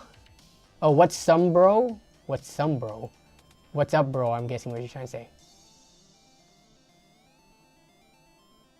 Ethereum does not use GPUs anymore. What does it use now?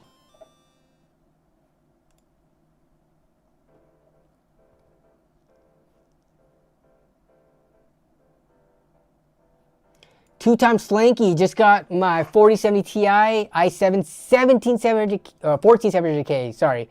Finally, I'm so happy. Finally have a smooth and consistent games. Yes, enjoy your very, very modern PC.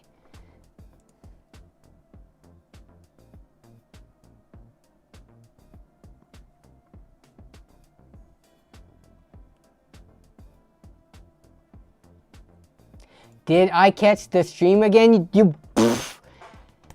would have missed it, Citrus. What's up, Citrus? You caught the tail end of stream. We're about to end. We've been going for 3 hours about, so yeah.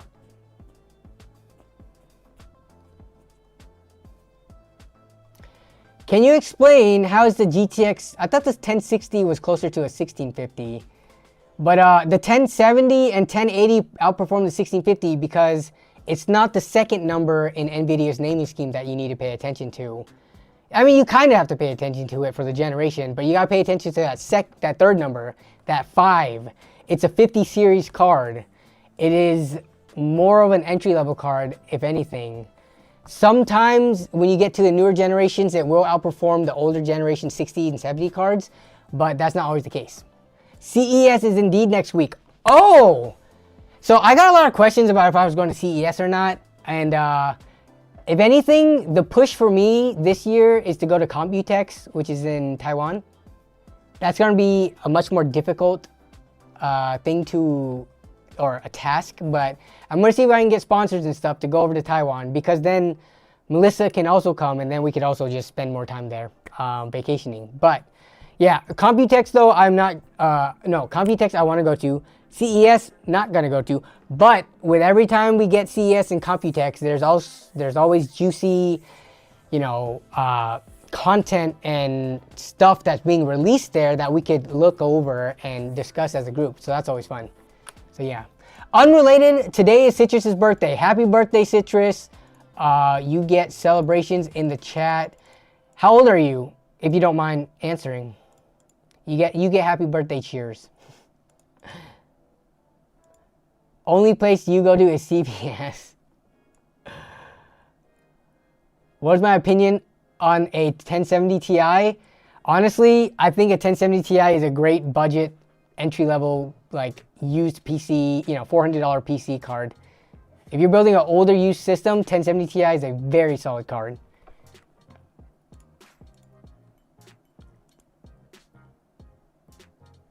Do you know why my RX 5700 8GB GPU has such less power usage and utilization? How does it benchmark compared to other cards? Some games just do not fully utilize the card. I've played some games, and the monitor, actually if you're using AMD's Adrenalin software to monitor it, then it shouldn't be inaccurate. But benchmark your card, see how it does in like Fire Strike, superposition, things like that against other 5700s.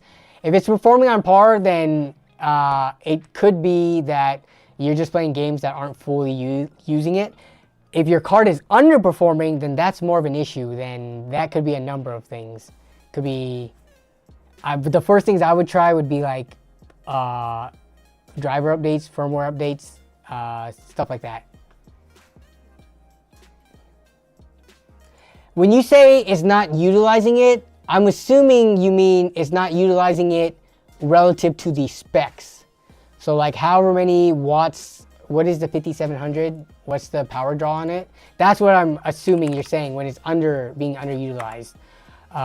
Say RX 57's power draw. So the power draw on that is in the 150 to 170-ish range, it looks like. So when you're monitoring it,